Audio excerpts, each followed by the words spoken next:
Hello दोस्तों, एक बार फिर से स्वागत है आपका आरएम स्टडी पॉइंट में। आज हम शुरू करेंगे साइंस क्लास 9 का पहला अध्याय, हमारे आसपास के पदार्थ, मैटर इन आवर सराउंडिंग्स। इस अध्याय में हम जो भी आपके आसपास, जो भी आपके इर्द-गिर्द जो भी वस्तु दिखाई देती है, जिस चीज़ से वो बनी होती है, वो सारे क्या कहलाते हैं? पदार्थ कहलाते हैं। और इन सारे पदार्थों के बारे में हम अध्ययन करेंगे। कुछ ऐसे भी पदार्थ हैं जिनके बारे में हम अधिक जानकारी प्राप्त करेंगे। तो चलिए शुरू करते हैं इन सारे बातों को ध्यान में रखते हुए कि हम इस अध्याय से क्या सीख हमको मिलेगी और यहाँ जो भी पढ़ाया जाएगा, इसमें आपको बहुत ही इम्पोर्टेंट मैटर मिलेंगे। और यहाँ पर आप जानते हैं कि इस अध्याय का इतना महत्वपूर्ण क्यों है, ये अध्याय क्यों इतना महत्वपूर्ण है? क्योंकि यहाँ से कंपटीशन के लिए बहुत सारे क्वेश्चन पूछे जाते हैं। आप जब भी कंपटीशन के प्रतियोगिता परीक्षा आप देते हैं, तो उसमें देखते होंगे कि बहुत सारे क्वेश्चन साइंस से अगर पूछे जा रहे हैं, तो 9th-10th के सब्जेक्ट में आपको बहुत सारे क्वेश्चन मिलते हैं। तो ये पहला अध्याय है और इससे आपको जो प्रतियोगिता परीक्षा अगर आप दे रहे हैं, तो कोई भी प्रतियोगिता परीक्षा हो, आप चाहे क्लर्क का दे रहे हो या यूपीएससी या बीपीएससी का दे रहे हो, चाहे जो भी दे रहे हो, उसमें आपको इस अध्याय से बहुत ही बेनिफिट मिलेगा और यहाँ से बहुत सारे क्वेश्चन पूछे जाते हैं। तो चलिए हम इस अध्याय को आरंभ करते हैं। देखिए, अपने चारों ओर नज़र दौड़ाने पर हमें विभिन्न प्रकार की वस्तुएं नज़र आती हैं, जिसका जो है जिनका आकार, आकृति और बनावट अलग-अलग होती है। आप देखते हैं कि कोई लंबा है, कोई चौड़ा है, कोई ऊँचा है। उसकी आकृति आपको अनेक प्रकार की दिखाई देती है, अलग-अलग होती है। और इस विश्व में प्रत्येक वस्तु जिस सामग्री से बनी होती है, उसे वैज्ञानिकों ने क्या कहा? पदार्थ कहा। आप जिस चीज़ से उसको बना रहे हैं, आप प्लास्टिक से कुर्सी बना रहे हैं, तो क्या है? वो भी पदार्थ है। आप टेबल जो है काठ का, लकड़ी का बना रहे हैं, क्या है? जिस सामग्री मतलब लकड़ी क्या हो गया? सामग्री हो गया। और कुर्सी क्या हो गया? क वो जो है उस सामग्री से बना हुआ वस्तु है। तो वो क्या हो गया? तो ये पदार्थ हो गया। आप जिस चीज़ को भी देख रहे हैं अपने आस-पास, जिस चीज़ से वो बना हुआ है, वही क्या कहलाता है? वैज्ञानिकों ने उसको क्या कहा? तो पदार्थ कहा है। जिस हवा में हम श्वास लेते हैं, जो हम जो है भोजन खाते हैं, जो भोजन हम खाते हैं, पत्थर, बादल, तारे, पौधे एवं पशु, यहाँ तक कि पानी की एक बूंद या रेत का एक कण, ये सब क्या है? सभी पदार्थ हैं। आप हवा में साँस ले रहे हैं, जो आप खाना खा रहे हैं, पत्थर है, बादल है, तारा है, वो पौधा है, पशु है, ये सब क्या हैं? ये सब रेत का कण हो गया, ये सारे के सारे सभी क्या हैं? पदार्थ हैं। ध्यान देने योग्य बात यह भी है कि ऊपर लिखी सभी वस्तुओं का द्रव्यमान होता है और यह कुछ स्थान घेरती है, और जिसके भी द्रव्यमान होते हैं वो क्या होते हैं? स्थान। एक बालू का कण है, तो ये क्या है? देख सकते हैं कि एक बिंदु आपको इतनी स्थान घेरते हुए नज़र आ रही है, ये क्या है? स्थान घेर रही है। और ये जब स्थान घेरेगी, तो ये क्या होगा? तो कुछ स्थान जो होता है आयतन, ये जो भी वस्तु है जिसमें द्रव्यमान होता है वो क्या होता है? स्थान घेरती है। वही लिखा गया है कि सभी वस्तुओं का द्रव्यमान होता है और ये स्थान घेरती है, मतलब आयतन। याद रखेंगे। और यह स्थान घेरती है, इसमें जिस वस्तु में द्रव्यमान होगा वो क्या करेगी? आयतन स्थान घेरेगी ही। ठीक? आगे हम पढ़ेंगे, प्राचीन काल से ही मनुष्य अपने आसपास को समझने का प्रयास कर रहा है। भारत के प्राचीन दार्शनिक ने पदार्थ को 5 मूल तत्वों में वर्गीकृत किया है, जिसे क्या कहा जाता है? पंच तत्व कहा जाता है। याद रखेंगे, यहाँ से भी क्वेश्चन पूछे गए हैं। किसको कहा गया है पंच तत्व? तो 5 मूल तत्वों को मिलकर जो दार्शनिक बताते हैं, जो भारत में प्राचीन दार्शनिकों ने बताया कि 5 मूल तत्वों में वर्गीकृत किया गया है, जिसको हम अगर जोड़ देते हैं तो उसको क्या कहते हैं? पंच तत्व कहते हैं। और पंच तत्व को आप याद रखेंगे, ये ऑप्शन में दे दिया जाता है पंच तत्व कौन नहीं है, तो ये याद रखना है आपको। पहला कौन है? तो वायु, अग्नि, पृथ्वी, जल और आकाश। ऐसे याद रखेंगे आप, वायु, तब पृथ्वी, तब अग्नि, जल और आकाश। ये क्या हो जाएगा? 5 तत्व हैं। अगर आपको शॉर्ट में याद रखना है तो ऊपर आप जाएँगे तो आपको ऊपर में क्या-क्या मिलता है? बादल मिलता है तो लेकिन बादल जल है बनता है कहाँ पे? तो धरती पे। तो धरती पर 3 ऊपर में 2 वायु और आकाश क्या होगा? 2 ऊपर में, 3 नीचे में कौन-कौन? पृथ्वी, अग्नि और जल। ठीक? पृथ्वी, अग्नि और जल। याद रखेंगे पृथ्वी है आग लगा जल से बुझा दिए। ठीक? याद रखना है आपको पंचतत्व वायु, पृथ्वी, अग्नि, जल और आकाश। उनके अनुसार देखिए उनके अनुसार इन्हीं पंच तत्वों से सभी वस्तुएं बनी है और इसी से सारी वस्तुओं का निर्माण हुआ है, चाहे वो सजीव हो या निर्जीव। उस समय के यूनानी दार्शनिकों ने भी पदार्थ को इसी प्रकार वर्गीकृत किया और यूनानी के जो दार्शनिक थे वो मानते थे कि पदार्थ जो है इन्हीं सारे से मिलकर बने हैं। कौन कौन से हैं एक बार हम पुनः याद करते हैं। वायु, पृथ्वी, अग्नि, जल और आकाश। आगे हम देखेंगे तो यहाँ पर है कि आधुनिक वैज्ञानिकों ने पदार्थ को भौतिक गुणधर्म एवं रासायनिक प्रकृति के आधार पर 2 प्रकार से वर्गीकृत किया है। कितने पदार्थ को कितने भागों में बाँटा गया है वैज्ञानिकों ने? तो 2 भागों में। तो कौन-कौन से हैं? तो भौतिक और रासायनिक। एक है भौतिक गुणधर्म और दूसरा है रासायनिक प्रकृति। ठीक? तो इस आधार से बाँटा गया है, 2 आधार याद रखेंगे भौतिक और रासायनिक। इस अध्याय में हम भौतिक गुणों के आधार पर पदार्थ के बारे में ज्ञान अर्जित करेंगे। भौतिक गुणों के आधार पर जो भी पदार्थ के बारे में हम देखेंगे और उसके बारे में हम जानेंगे। पदार्थ के रासायनिक पहलुओं को आगे के अध्यायों में भी हम इसके बारे में जो रासायनिक पहलू है उसको हम आगे के अध्याय में पढ़ेंगे। देखिए पहला, अब क्या है? पहला है पदार्थ का भौतिक स्वरूप। पदार्थ का भौतिक स्वरूप। देखिए क्या किया गया है तो पहले में दिया गया है कि पदार्थ कणों से मिलकर बना होता है। पदार्थ किससे बना होता है? छोटे-छोटे कणों से मिलकर पदार्थ बना होता है। आप यहाँ पर पढ़े भी हैं कि पदार्थ क्या होता है? जिस वस्तु को आप देख रहे हैं जिससे वो बना हुआ है, आप प्लास्टिक का कुर्सी देख रहे हैं तो छोटे-छोटे कणों से बनकर बना है। तो एक यहाँ पर बात आप समझ गए होंगे कि पदार्थ किससे बनता है? छोटे-छोटे मतलब अनेकों कणों से मिलकर बना होता है। पदार्थ कणों से मिलकर बना होता है। देखिए बहुत समय तक पदार्थ की प्रकृति के बारे में 2 विचारधाराएँ प्रचलित थी। एक क्या था तो एक विचारधारा यह मानना था कि पदार्थ लकड़ी के टुकड़े की तरह सतत होते हैं और लकड़ी का जैसे टुकड़ा होता है उसी प्रकार वो होता है, लेकिन मतलब एक साइड का होता है, लेकिन ये नहीं है। परंतु अन्य विचारधारा का मानना था कि पदार्थ रेत की तरह के कणों से मिलकर बनते हैं और पदार्थ जो है एक से मिलकर बना हुआ है। तो रेत के कण जो होते हैं छोटे-छोटे होते हैं और इसी से मिलकर ये बने होते हैं। पहला का विचार था क्या? तो लकड़ी के तरह सपाट होते हैं। दूसरा का विचार क्या है? तो सतत होते हैं। दूसरा का विचार क्या है? तो छोटे-छोटे कणों से मिलकर बने होते हैं। आइए क्रियाकलाप के द्वारा पदार्थ के स्वरूप के बारे में हम देखेंगे, निर्णय करेंगे क्या है और उसके बारे में जानेंगे कि ये सतत हैं या कणों से मिलकर बने हैं। देखिए क्रियाकलाप क्या है? तो पहला है क्रियाकलाप में कि एक 100 ml का बीकर लें और इस बीकर को जल से आधा भरकर जल के स्तर पर निशान लगा दें और जब हम बीकर को भर लेंगे तो जल का ये निशान यहाँ पर जल है तो यहाँ पर ये निशान लगा देंगे। दिए गए नमक या शर्करा को कांच की छड़ की मदद से जल में घोल देंगे और कांच की छड़ से इस जल को क्या करेंगे? घोल देंगे, पूरा घोल देंगे।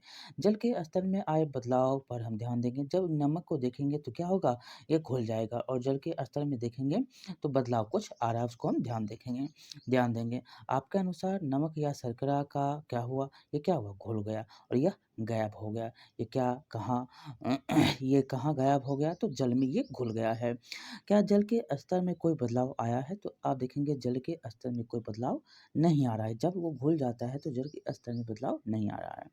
अब हम इसको देखेंगे तो इस प्रश्नों के उत्तर पाने के लिए हमें इस विचार को स्वीकारना होगा कि सभी पदार्थ कणों से बने होते हैं। क्या होते हैं? सभी पदार्थ कणों से बने होते हैं और उपरोक्त क्रियाकलाप में चम्मच में रखी गई नमक या शर्करा अब पूरे पानी में घुल गई है जैसे आपने ऊपर में देखा। अब हम देखिए यहाँ से क्वेश्चन पूछे जाते हैं, ये याद रखेंगे। अंतर्राष्ट्रीय मात्रक पद्धति एसआई मात्रक जिसको हम बोलते हैं के अनुसार आयतन का मात्रक क्या होता है? आयतन का मात्रक आई घन मीटर एम क्यू। ठीक? याद रखना है आपको आई होता है मात्रक घन मीटर एम क्यू घन मीटर आयतन का मात्रक हो गया, घन मीटर मतलब एम क्यू। और आयतन मापने का साधारण मात्रक क्या है? लीटर मतलब एल, लीटर मतलब एल।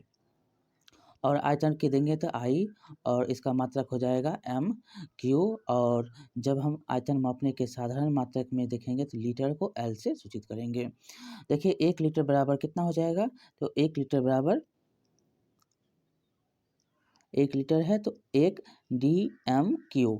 और 1 लीटर बराबर कितना होता है? तो 1000 ml होता है, 1000 ml। और 1 मीटर बराबर कितना होता है? तो 1 मीटर बराबर होता है कितना? तो 10 क्यू सेंटीमीटर क्यूब। 10 का क्यू और सेंटीमीटर का क्यू, ये जो है आपसे पूछा जाता है। 1 लीटर आप जानते हैं 1000 ml होता है, और 1 मीटर बराबर कितना होता है? तो 10 क्यू मतलब 1000 और सेंटीमीटर क्यू में। और 1 लीटर बराबर होता है 1 DMQ। देखिए यहाँ पर आपको जो क्रियाकलाप अपने ऊपर आपने किया वो यहाँ पर बताया गया है कि जल से हम नमक को अगर घोलते हैं तो कैसे, ये देखिए मिल गया है छोटे-छोटे कणों में। जब हम जल में नमक घोलते हैं तो नमक के कण जल के कणों के बीच में रिक्त स्थानों में समावेशित हो जाते हैं। क्या होते हैं? समावेशित हो जाते हैं। जो रिक्त स्थान जल में होता है उसमें नमक जाकर समावेशित हो जाता है। अब हम क्रियाकलाप 2 देखेंगे। पदार्थ के ये कण कितने छोटे हैं? तो क्या है? पोटेशियम परमंगनेट के 2 या 3 क्रिस्टल को 100 ml पानी में घोल लें। परमैंगनेट को, पोटेशियम परमैंगनेट को, और इस घोल में से लगभग 10 ml घोल निकाल कर उसे 90 ml जल में मिला दें। और जब इसमें हम 100 ml को घोलेंगे तो 10 ml वो निकाल के और 90 ml जो जल है उसमें हम मिला देंगे पोटेशियम को, परमैंगनेट को। और फिर इस उपरोक्त घोल में से 10 ml फिर जब हम मिला देंगे तो उसमें से 10 ml फिर हम उसको निकाल लेंगे, और उसे भी 90 ml जल में फिर से हम मिला देंगे। जब ये दोनों मिलेगा तब हम इसको फिर से निकालेंगे और फिर 90 ml में मिला देंगे। इसी प्रकार हम 5 से 8 बार हम इसको करेंगे और तनुकृत करते हुए देखेंगे कि क्या जल का रंग जो है रंगीन होता है, रंगीन होता है। देखिएगा ये 100 ml है, और ये इसमें देखेंगे तो 10 ml फिर से निकाले इसमें दिए, 10 ml निकाले तो इसमें दिए, और इस प्रकार देखेंगे जल का रंग क्या होगा? आप रंगीन देखेंगे। देखिए यहाँ पर दिया भी गया है कि पदार्थ के कण कितने छोटे हैं। प्रत्येक बार तनुकृत करते मतलब तनुकृत मतलब घोलना करने पर घोल का रंग हल्का हो जाता है, फिर भी पानी रंगीन नज़र आता है। और तनुकृत का रंग देखेंगे तो हल्का होगा, फिर भी पानी का रंग क्या है? आपको रंगीन नज़र आ रहा है। अब देखिए यह प्रयोग दर्शाता है कि पोटेशियम परमैंगनेट के बहुत थोड़े से क्रिस्टलों से पानी की बहुत अधिक मात्रा 1000 ml भी रंगीन हो जाती है। बहुत छोटे मतलब 10 ml लिए हैं उससे जो है और पानी क्या होगा? रंगीन हो गया है। इससे हम ये निष्कर्ष निकाल सकते हैं कि पोटेशियम परमैंगनेट के केवल एक क्रिस्टल में कई सूक्ष्म कण होंगे, और 10 ml में अगर हम देखेंगे तो 1 ml में बहुत सारे सूक्ष्म कण होंगे जो उस 1000 ml पानी को क्या कर रहा है? रंगीन कर रहा है। ये कण छोटे-छोटे कणों में विभाजित होते रहते हैं, और ये जब पानी में घुलता है तो क्या होता है? छोटे-छोटे कण में विभाजित होते रहता है। अंततः एक स्थिति में ये कण और छोटे भागों में विभाजित नहीं किए जा सकते, और जब ये पूरा हो जाता है तो उसको आप विभाजित नहीं कर सकते हैं।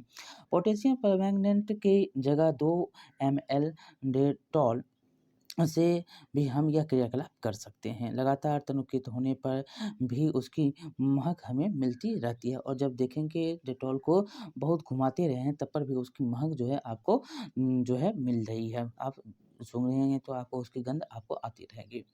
पदार्थ के कण बहुत छोटे होते हैं। ये दिया गया है कि पदार्थ के कण क्या होते हैं? बहुत छोटे होते हैं। इतने छोटे कि हम कल्पना भी नहीं कर सकते हैं। और दूसरे में देखेंगे, दूसरा पॉइंट है पदार्थ के कणों के अभिलाक्षणिक गुण। अब उसके गुण क्या-क्या हैं? पदार्थ के कण आप अपने ऊपर देखा कि एक छोटे से कण में बहुत सारे जो हैं कण होते हैं, बहुत रिक्त स्थान होते हैं, और वो क्या होता है छोटे-छोटे छोटे टुकड़े में वो बढ़ता हुआ चला जाता है, और 1000 ml पानी को 10 ml जो है पोटेशियम परमैंगनेट उसको क्या करता है? रंगीन कर देता है। अब हम आगे पढ़ेंगे क्या? तो अभिलाक्षणिक गुण पदार्थ के कण के कितने हैं, क्या हैं और क्या-क्या होते हैं? देखिए, पदार्थ के कणों के बीच रिक्त स्थान होता है। आपने ऊपर भी पढ़ा कि पदार्थ के कण के बीच में क्या होता है? रिक्त स्थान होता है। क्रियाकलाप 1 और 1-2 में हमने देखा कि नमक, शर्करा, डेटॉल और पोटेशियम परमैंगनेट के कण समान रूप से पानी में वितरित हो गए। इसी प्रकार जब हम चाय, कॉफ़ी या नींबू पानी बनाते हैं, तो एक पदार्थ के कण दूसरे पदार्थ के कणों में क्या होता है? रिक्त स्थानों में समाहित हो जाता है। जब हम चाय बनाते हैं, तो क्या होता है? चाय पत्ती दूध में जाकर क्या होता है? समाहित हो जाता है। और यह दर्शाता है कि पदार्थ के कणों के बीच पर्याप्त रिक्त स्थान होता है। और यह क्या दर्शाता है? पदार्थ के बीच का जो है उसमें पर्याप्त रिक्त स्थान होता है, जिसके कारण वो जाकर उसमें समाहित हो जाता है। अब हम पढ़ेंगे पदार्थ के कण निरंतर गतिशील होते रहते हैं, और पदार्थ का कण क्या होता है? एक दूसरी जगह से एक दूसरी जगह जाते रहता है, गतिशील रहता है, निरंतर वो गतिशील रहता है। देखिए, अपनी कक्षा के किसी कोने में एक बुझी हुई अगरबत्ती रख दें।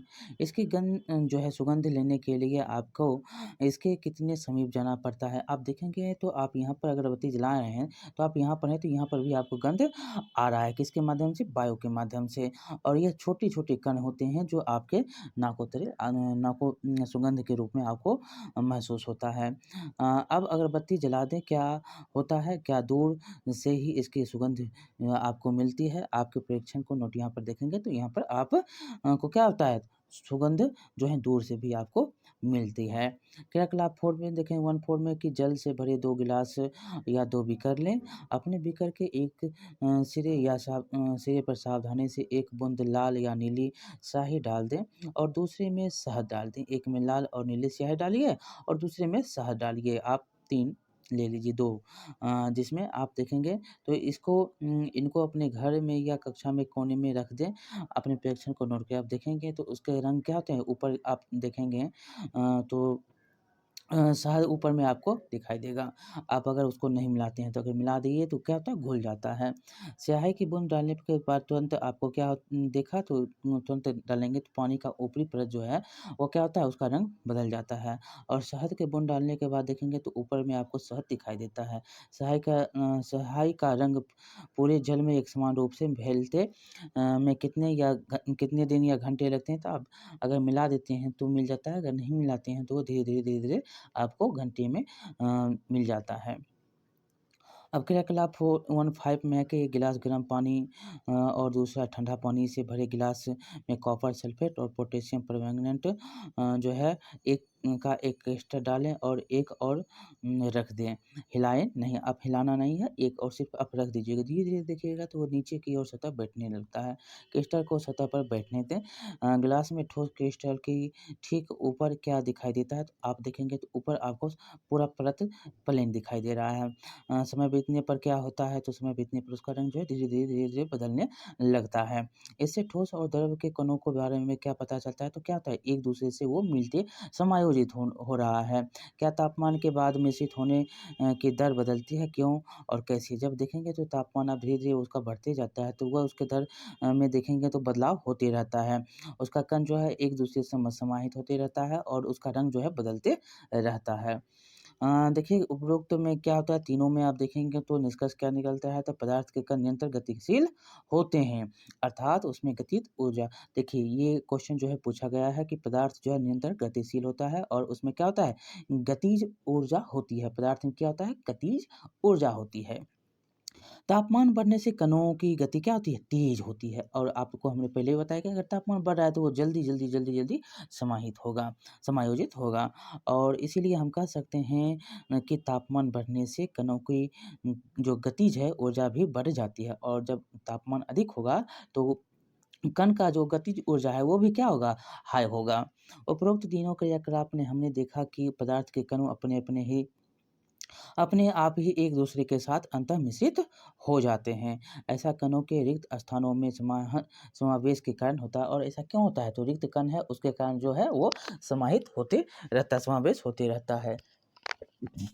दो विभिन्न पदार्थों के कणों का स्वतः मिलना क्या कहलाता है? विसरण। अगर दो पदार्थ है और यह धीरे-धीरे करके ये मिल रहा है, तो ये क्या हो जाएगा? स्वतः मिश्रण हो गया और जब स्वतः मिश्रण हो गया तो इसको हम विसरण कहते हैं। इसको क्या बोलते हैं? विसरण कहते हैं।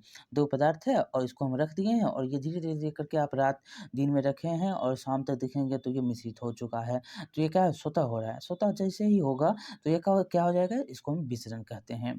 हमें ये भी पता चलता है कि गर्म करने पर विसरण तेज़ हो जाता है और जब हम गर्म करते हैं तो क्या होता है? विसरण तेज़ हो जाता है और ऐसा क्यों होता है? क्योंकि गति ऊर्जा है, गति क्या होता है? बढ़ जाती है, गति उसकी ज़्यादा हो जाती है।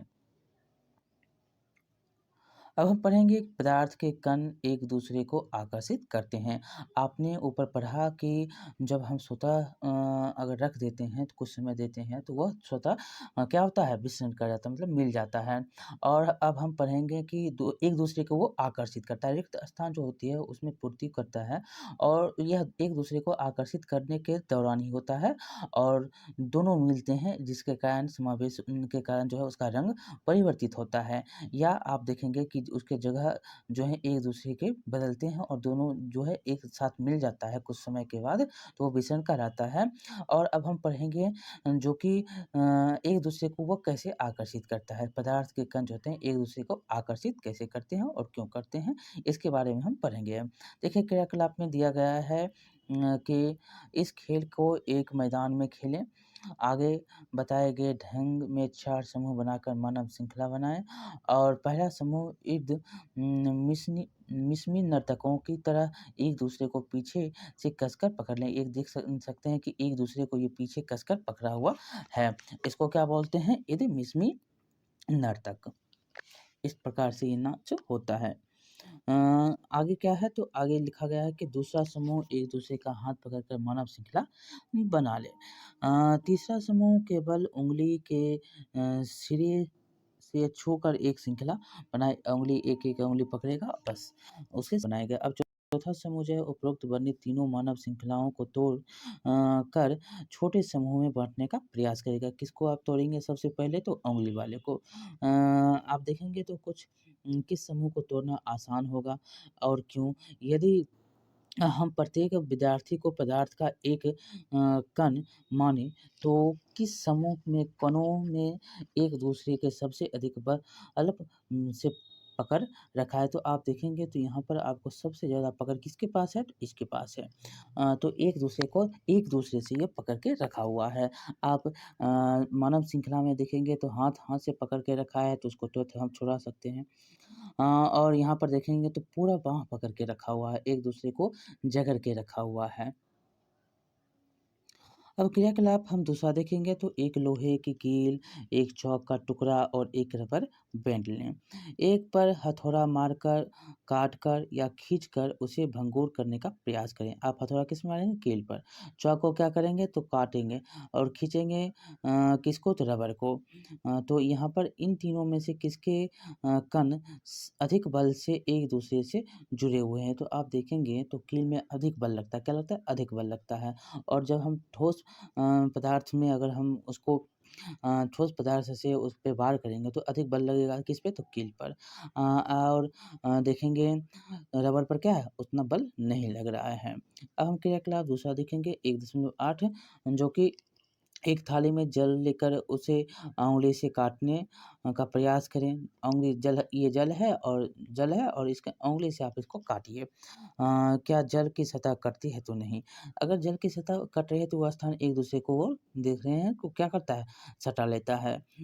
और जल की सतह न कटने का क्या कारण है? तो यहाँ पर क्या होता है? रिक्त स्थान को तुरंत पूर्ति कर देती है। उपरोक्त क्रियाकलाप में आप क्या देखते हैं? तो एक-दूसरे की ओर आकर्षित करता है। ये क्या है? एक-दूसरे की ओर आकर्षित करके ये क्या होता है? रिक्त स्थान को भर देता है। क्या होता है? तो यहाँ पर है सुझाते हैं कि पदार्थ के कणों के बीच एक बल कार्य करता है। यह बल कणों को एक साथ रखता है और बल जो है कार्य करता है, बल एक-दूसरे को एक साथ रखता है। इस आकर्षण बल का सामर्थ्य प्रत्येक पदार्थ में अलग-अलग होता है और इसी के कारण जो है प्रत्येक पदार्थ में क्या होता है? ये सब अलग-अलग होते हैं। देखिए आपको यहाँ पर जो भी बताए गए हैं उसमें से प्रश्न आपको दिया गया है निम्न में जो है कौन-कौन से पदार्थ हैं यहाँ पर सारे क्या हैं? ये सारे के सारे पदार्थ हैं। आप देखते हैं कि कुर्सी, वायु, बादाम, नींबू, पानी सारे के सारे क्या हैं ये क्योंकि कुछ इसमें द्रव्यमान है और ये स्थान घेर रहा है, तो ये सारे क्या हैं? ये सारे पहला में आप देखेंगे तो सारे के सारे पदार्थ हैं। दूसरा आप देखेंगे क्वेश्चन है निम्नलिखित परीक्षण के आधार पर बताइए कि गरमा-गरम खाने की गंध कई मीटर दूर से ही आपके पास पहुँच जाती है, लेकिन ठंडे खाने की महक जो है लेने के लिए आपको उसके पास जाना पड़ता है। क्यों? तो आप इसके बारे में पहले भी पढ़े हैं कि गरम जो होता है वो क्या होता है? उसका दूरी ज़्यादा होता है। गरमा-गरम खाने की जो गंध है कई मीटर दूर से ही हमारे पास पहुँच जाते हैं क्योंकि क्या होता है तो कि तापमान बढ़ने पर क्या होता है गर्म खाने से निकलने वाली गैस के कण की गति क्या होती है? तेज़ होती है, गतिज ऊर्जा। आपने ऊपर पढ़ा थी गति होती है। गति जब आप गर्म करते हैं तो उसमें गति होती है और ये ज़्यादा दूर तक डिस्टेंस जो है ज़्यादा तय करती है। तो इसी के कारण आपको वो गंध जो है आपको सुगंध या गंध जो है आपको अनुभव होता है, आपके पास पहुँच जाती है। लेकिन आप ठंडे में देखेंगे तो ठंडा का क्या होता है? ठंडे की गतिज ऊर्जा है कम होती है, उसमें गतिज ऊर्जा नहीं होती है और इसके कारण जो है वो विसरण नहीं कर पाती है। आप देखेंगे विसन के जो वहाँ नज़दीक जाकर आप देखेंगे तो आपको गंध मिलेगी लेकिन दूर से आपको नहीं मिलेगी क्योंकि वो ठंडा होगा, उसकी गति जो है उसकी गति मंद हो चुकी है। आप इस प्रकार कह सकते हैं कि अर्थात गर्म गैसों का विसरण ठंडी गैसों की तुलना में क्या होती है? बहुत तेज़ होती है और खाने की जो गंध है वो किसके कारण आपको ज़्यादा दूर तक जो ट्रैवल करती है किसके कारण तो गति ऊर्जा गति गर्म जो खाना हो रहा है उसमें गति ज़्यादा है और ठंडा है उसमें क्या है कम है। ये दोनों क्वेश्चन आपको हो गया। तीसरा क्वेश्चन है स्विमिंग पूल में गोताखोर पानी काट पाता है। इसके जो है इसी पदार्थ का कौन-सा गुण परीक्षित होता है? गोताखोर जो है पानी में देखेंगे तो वो काट पाता है ये बोल रहा है। तो स्विमिंग पूल में गोताखोर पानी काट पाता है इसके जो है बहुत सारे परीक्षित गुण होते हैं। पहला क्या होगा? पहला होगा पानी के कणों के बीच की दूरी क्या होती है? अपेक्षाकृत अधिक होती है और पानी के बीच की दूरी जो होता है, वो क्या होता है? दूरी ये थोड़ा अधिक होता है और जिसके कारण पर्याप्त रिक्त स्थान होती है और ये जो है रिक्त स्थान जब जैसे ही दूरी होगा, तो इसमें रिक्त स्थान होगा, जिसके कारण वो पानी को काट पाता है और जल के कणों के बीच आकर्षण बल कम होता है और इसमें जो है जल के कण के बीच जो है और आकर्षण बल जो आपने देखा कि एक थाली में आप अगर रख रहे हैं, तो उसको काट रहे हैं, लेकिन ये रिक्त स्थान को क्या तत्व पूर्ति करते हैं। जब हम समुद्र में देखेंगे, स्विमिंग पूल हो या नदी हो, कहीं भी देखेंगे तो वो काट पाता है और यहाँ पर देखेंगे तो ये भी रिक्त स्थान ज़्यादा है और यहाँ पर आकर्षण बल जो है वो कम होता है। इस चीज़ के कारण वो पानी को काट पाता है। चौथा हम देखेंगे पदार्थ के कणों की क्या विशेषताएँ होती हैं। आपने ऊपर पढ़ा कि पदार्थ के कण की बहुत सारी विशेषताएँ होती हैं। पदार्थ के कणों के बीच क्या होता है? रिक्त स्थान होता है। पदार्थ के पहला देखेंगे तो पहला जो है पदार्थ के कणों के बीच क्या होता है? रिक्त स्थान होता है। दूसरा पदार्थ के कणों एक-दूसरे को क्या करते हैं? आकर्षित करते हैं। आपने ऊपर पढ़ा कि पदार्थ के कण एक-दूसरे को क्या करते हैं? तो आकर्षित करते हैं। और अगर हम तीसरा-चौथा देखेंगे तो बहुत सारे उदाहरण हैं, आप बता सकते हैं कि पदार्थ के कण निरंतर क्या होता है? गतिशील करते हैं। गतिशील गति जो ऊर्जा उसमें होती है, पदार्थ के कणों में क्या होती है? गतिज ऊर्जा होती है और ये निरंतर गतिशील होते रहते हैं। और पदार्थ के कण क्या होते हैं? बहुत ही छोटे होते हैं। पदार्थ के कण आप देखेंगे तो ये बहुत ही छोटे होते हैं, अगर रिक्त स्थान उसको मिलता है तो उसमें वो समाहित हो जाते हैं। रंग परिवर्तन होता है, ये सारे जो हैं पदार्थ के कण के विशेषताएँ हैं। ठीक? अब हम पढ़ेंगे पदार्थ की अवस्थाएँ। और उसके बाद हम जो है आगे की जो भी बातें हैं वो हम पढ़ेंगे। उससे पहले हम क्या पढ़ेंगे? पदार्थ की अवस्थाएँ। पदार्थ की अवस्थाएँ में देखेंगे तो आपने जो है अपने आस-पास के पदार्थों को ध्यान से देखें, तो इसमें आपको कितने प्रकार के जो हैं पदार्थ आपको दिखाई देते हैं। हम पाते हैं कि पदार्थ अपने 3 रूप में होते हैं। कितने रूप में? 3 रूप में। पहला कौन? ठोस, तरल और गैस। आपसे यहाँ बहुत बार पूछा जाता है कि पदार्थ के रूप को बताएँ। रूप को बताएँ तो आप पहला क्या बताएँगे? ठोस, तरल और गैस। कितने प्रकार के होते हैं? 3 प्रकार के होते हैं। कौन-कौन से होते हैं? ठोस, तरल और गैस। पदार्थ की क्या हैं? ये अवस्थाएँ हैं। ये अवस्थाएँ उनके जो है उसके कणों के विभिन्न विशेषताओं के कारण होती है। तो इस सारी विशेषताओं को देखते हुए हम पढ़ेंगे कि इनके जो अब हम पदार्थ की तीनों अवस्थाओं के गुणों के बारे में हम पढ़ेंगे। पहले हम गुण कौन से हैं? तो ठोस अवस्था, इसके बारे में हम पहले पढ़ेंगे। तो पहला क्रियाकलाप क्या है? तो निम्नलिखित वस्तुओं को एकत्रित करें। कौन-कौन से वस्तु होंगे? तो पेन होंगे, किताब होंगे, सुई होंगे, लकड़ी की छड़ होंगे। और उसके बाद हम इन वस्तुओं के चारों ओर पेंसिल जो है चारों ओर पेंसिल घुमा करके इनके आकार का रेखांकित करेंगे।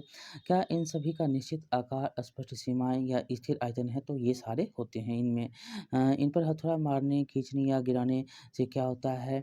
क्या इन का एक-दूसरे से विसंग संभव है? क्या एक-दूसरे से मिल पाते हैं? खुद ब खुद नहीं मिल पाते हैं। क्या जो है बल लगाकर इनको संपीड़ित करने का प्रयास करें? क्या इनका संपीड़न होता है? तो ये आप देखेंगे तो उपयुक्त उदाहरण से आप क्या देखते हैं, तो ये सारे के सारे उदाहरण ठोस के हैं। हम देख पाते हैं कि इन सभी का एक निश्चित क्या होता है, आकार होता है, स्पष्ट सीमाएँ होती है, स्थिर आयतन होता है, यानी नग्न संपीडितता होती है, बहुत ही नग्न होती है। और बाह्य बल अगर हम लगाते हैं, तो बाह्य बल लगाने पर भी ठोस अपने आकार को बनाए रखता है।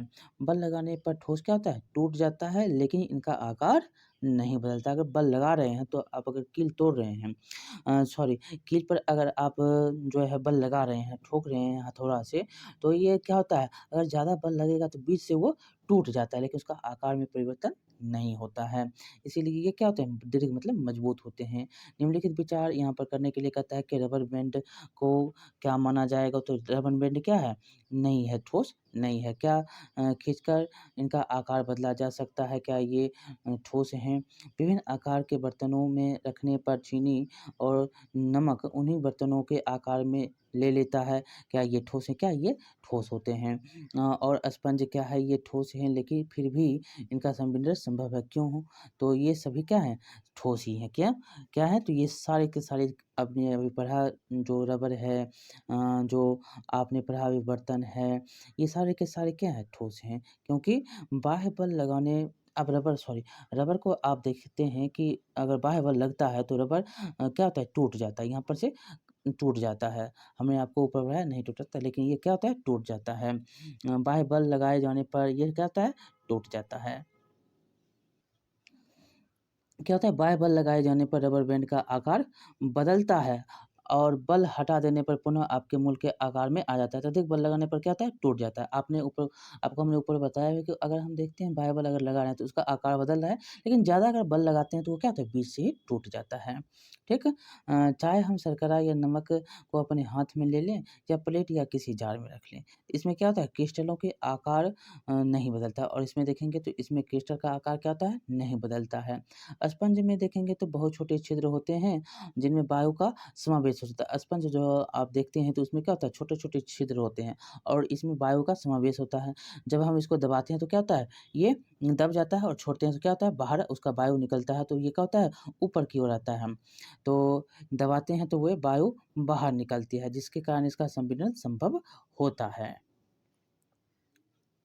अब हम पढ़ेंगे द्रव अवस्था। ठोस अवस्था को हमने पढ़ा, अब हम द्रव अवस्था पढ़ेंगे। क्रियाकलाप है कि निम्नलिखित वस्तुओं को एकत्रित करें, जैसे कि जल हो गया, खाना पकाने का तेल हो गया और दूध हो गया, जूस हो गया, शीतल पेय हो गया।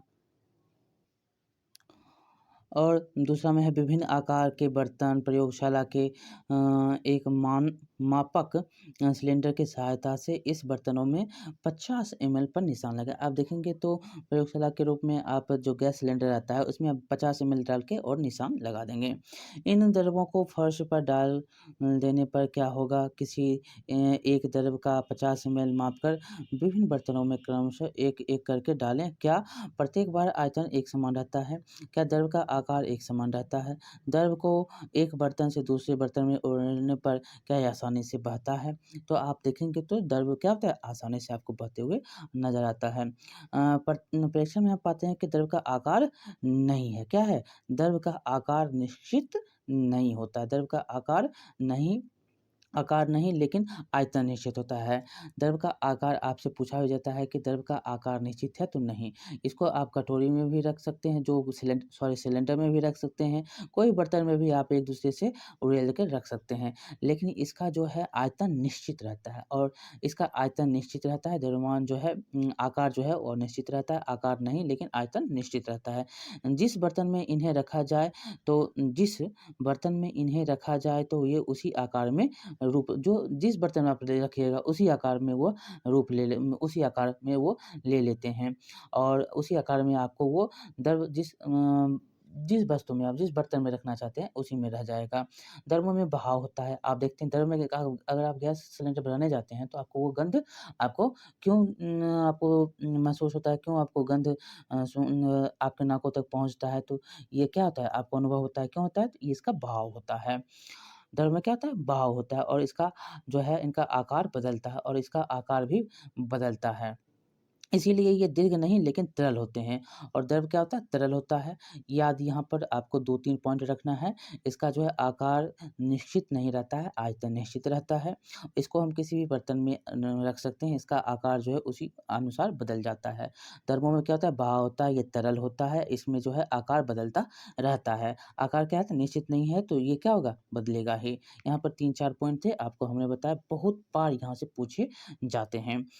ठीक? अब क्रियाकलाप में है कि 1.4 और 5 में देखें संदर्भ में हमने देखा कि ठोस और द्रव का मिश्रण द्रवों में संभव है। ठोस और द्रव का मिश्रण क्या है? द्रव में संभव है। एक दूसरे से वो क्या होते हैं? मिल जाते हैं। वातावरण की गैसें विषित होकर जल में घुल जाती है। क्या होता है? जल में ये गैस जो है जल में घुल जाते हैं और क्या होता है उसके बाद? तो ये गैसें विशेषतः ऑक्सीजन एवं कार्बन डाइऑक्साइड जलीय जंतुओं तथा पौधों के लिए अनिवार्य होते हैं। किसके लिए? तो ऑक्सीजन और कार्बन डाइऑक्साइड किसके लिए अनिवार्य हैं? जंतु और पौधों के लिए। सभी जीवधारी अपने जीवन निर्वाह के लिए श्वास लेते हैं, जानते हैं आप। और जलीय जंतु जल में घुली ऑक्सीजन के कारण श्वास लेते हैं और जल में जब ऑक्सीजन घुला रहेगा तभी तो वो श्वास लेंगे। अगर जल में ऑक्सीजन नहीं रहेगा, नाइट्रोजन रहेगा तो क्या होगा? उसकी मृत्यु हो जाती है। आप जलकुंभी में देखते होंगे कि जल के नीचे आपको मछली नहीं जिंदा रहती है। क्यों? तो उसमें नाइट्रोजन है। जलकुंभी क्या करता है? तो जब जल में ऑक्सीजन की मात्रा क्या करता है? ह्रास कर लेता है। इस तरह से हम इस निष्कर्ष पर पहुँचते हैं कि द्रव में ठोस, द्रव और गैस तीनों का मिश्रण संभव है। द्रव में क्या होता है? ठोस भी, गैस भी और द्रव तो है ही, तीनों गैस हैं, इसमें संभव होता है। ठोसों की अपेक्षा द्रव में विसरण अधिक जो है विसरण की दर अधिक होती है और इसमें जो है मिलने की क्षमता बहुत ज़्यादा होती है। विसरण मतलब एक दूसरे में समाहित होने की क्षमता पुनः खुद ब खुद जो है मिल जाता है और यह जो है इसमें ज़्यादा होती है। किसमें? तो द्रव में। ऐसा इसीलिए है क्योंकि द्रव अवस्था में पदार्थ के कण स्वतंत्र रूप से गति करते हैं और इसमें द्रव में जो है क्या होता है? पदार्थ स्वतंत्र रूप से गति कर रहा है। इसमें जो है कोई रुकावट नहीं है और ठोस की अपेक्षा द्रव के कणों में रिक्त स्थान क्या होता है? भी अधिक रहता है और ठोस की अपेक्षा जो है द्रव में क्या होता है? रिक्त स्थान बहुत ज़्यादा होता है। द्रव में जो है रिक्त स्थान बहुत ही ज़्यादा रहता है और इसके कारण जो है ये विचलन ज़्यादा करता है। तो इस प्रकार आपने ठोस और द्रव पढ़ा। अब हम पढ़ेंगे गैस। देखिए इसमें लिखा गया है कि आपने कभी उस गुब्बारे वाले पर ध्यान दिया है जो गैस के एक ही सिलेंडर से बहुत सारे गुब्बारे में हवा भरता है। आप देखते होंगे कि गैस के सिलेंडर से जो है बहुत सारे जो गुब्बारे वाले होते हैं वो गुब्बारा को भरते हुए आपको दिखाई देते होंगे। उससे पता लगाएं कि एक सिलेंडर से वह कितने गुब्बारे भरता है। उससे पूछिए कि सिलेंडर में कितना जो है सिलेंडर में कौन-सी गैस है। आप देखेंगे तो आप को अगर आप पूछेंगे उससे गुब्बारे वाले से तो आपको पता लगेगा कि एक गुब्बारे में 1 लीटर, 2 लीटर, 3 लीटर जितना बड़ा सिलेंडर होता है उतना जो है लीटर वो गुब्बारे में भरने के लिए गैस रखता है और बहुत सारे गुब्बारे उससे फूलते हैं। नाइट्रोजन गैस होता है और हम पढ़ेंगे आगे कि यहाँ पर लिखा गया है कि 100 एमएल की 3 क्रियाकलाप में है कि 3 सिरिंज लें और उनके सिरे को रबर के कॉर्क से बंद कर दें। जैसा कि यहाँ पर दिखाया गया है चित्र में देखेंगे सभी सिरिंजों के पिस्टल को हटा लें और ये जो पिस्टल है इसको हम हटा लेंगे और उसके बाद क्या करेंगे तो पहली सिरिंज में हवा रहने दें और दूसरी में जल और तीसरी में चॉक के टुकड़े भर दें। पहले में क्या करेंगे तो हवा होगा और दूसरे में चॉक होगा और तीसरे में क्या होगा तो तीसरे में यहाँ पर देखेंगे तो जल होगा। तो ये देख रहे हैं तो ये क्या है? गैस है और दूसरा और तीसरा ये पिस्टल है। ठीक?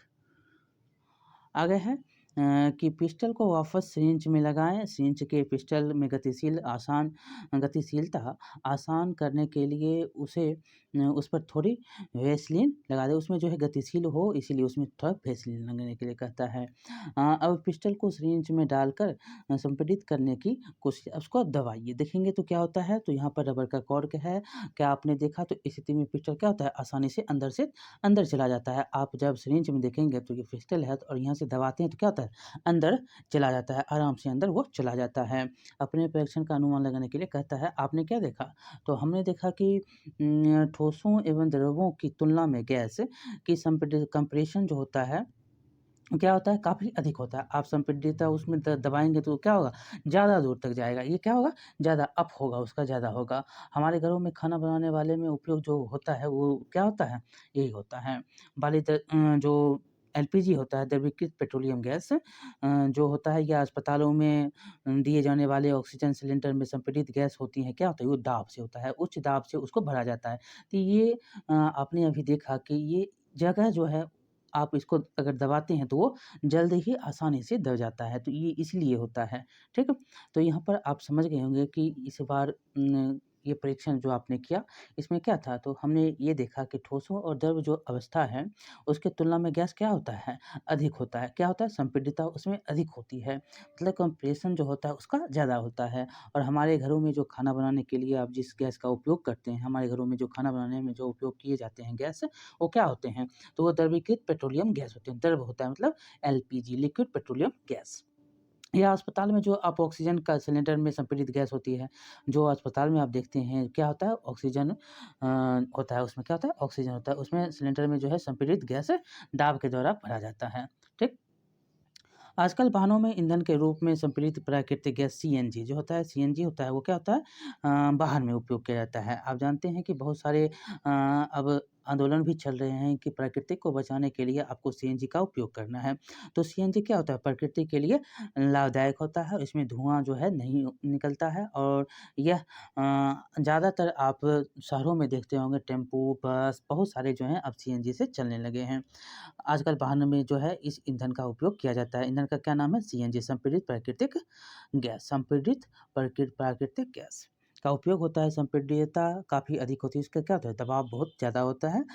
अधिक होने के कारण गैस के अत्यधिक आयतन को एक कम आयतन वाले सिलेंडर में संपीड़ित किया जाता है, और एक अधिक जो है गैस को एक संपीड़ित रूप से दाव से सिलेंडर में भर दिया जाता है। आयतन जो है, आयतन को कम आयतन वाले सिलेंडर में संपीड़ित किया जाता है। अत्यधिक आयतन को एक कम आयतन वाले सिलेंडर में संपीड़ित किया जाता है, एवं आसानी से एक स्थान से दूसरे स्थान में इसको हम भेज भी देते हैं, और आसानी से एक स्थान से दूसरे स्थान तक ये चला भी जाता है। हमारी नाक तक पहुँचने वाली गंध जो है वाली गंध से बिना रसोई में प्रवेश किए हम जान जाते हैं कि क्या पकाया जा रहा है। ये क्या है? इसके कारण है संपीड़ित।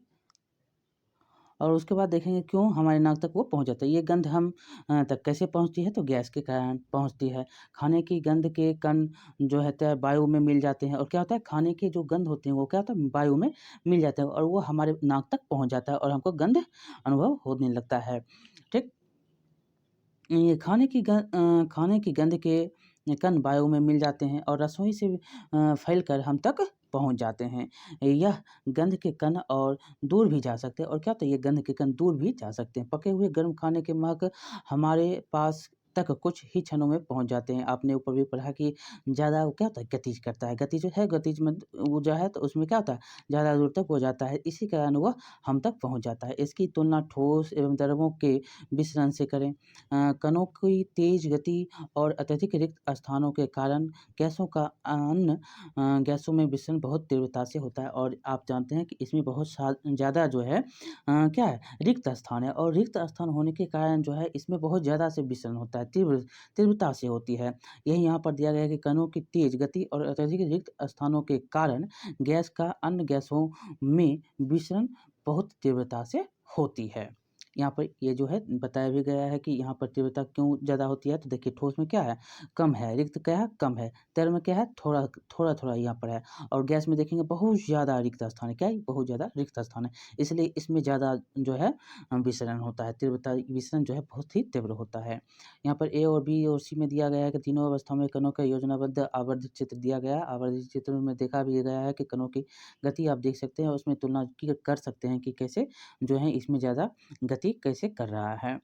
देखिए गैसीय अवस्था में कणों की गति अनियमित और अत्यधिक तीव्र होती है। इस अनियमित गति के कारण ये कण आपस में एवं बर्तन की दीवारों से टकराते हैं, और इसके कारण क्या होता है, ये बर्तन की दीवारों में भी टकराते हैं। बर्तन की दीवार पर गैस कणों द्वारा प्रति इकाई पर लगे बल के कारण गैस का दबाव बनता है। ये आपको याद रखना है कि बर्तन की दीवार पर गैस कणों द्वारा जो लग रही है बल, प्रति इकाई क्षेत्रफल जो है क्षेत्र पर लगे बल के कारण गैस का दबाव बनता है। याद रखेंगे, यहाँ पर पूछा गया क्वेश्चन कि बर्तन की दीवार जो है पर गैस कणों द्वारा प्रति इकाई क्षेत्र पर लगे बल के कारण गैस के बल के कारण गैस का दबाव बनता है, और जब बल उस पे लग जाएगा बल के कारण जो गैस का दबाव बनता है, किसके कारण? बल के कारण।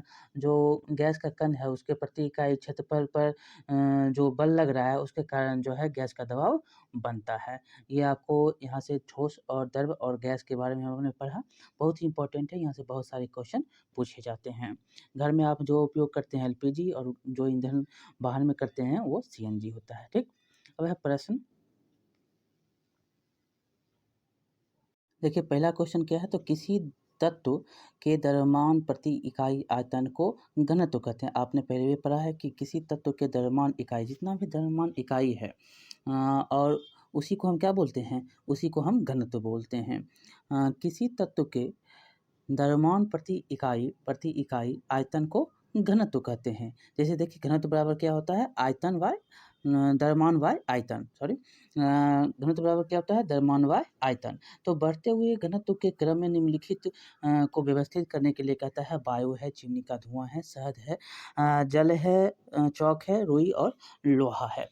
तो हम इसको बढ़ते हुए लगाएंगे तो पहले सबसे पहले क्या आ जाएगा, तो देखिए सबसे पहले वायु आएगा, वायु, उसके बाद क्या आ जाएगा, तो इसके बाद चिमनी का धुआं, और उसके बाद रुई, उसके बाद रुई, और उसके बाद जल, उसके बाद जल, उसके बाद क्या आएगा, शहद, और चौक, उसके बाद चौक, और उसके बाद लोहा। इस प्रकार से बढ़ते हुए क्रम में आप लगाएंगे। दूसरा क्वेश्चन है, पदार्थ की विभिन्न अवस्थाओं के गुणों में होने वाले अंतर को सारणीबद्ध कीजिए।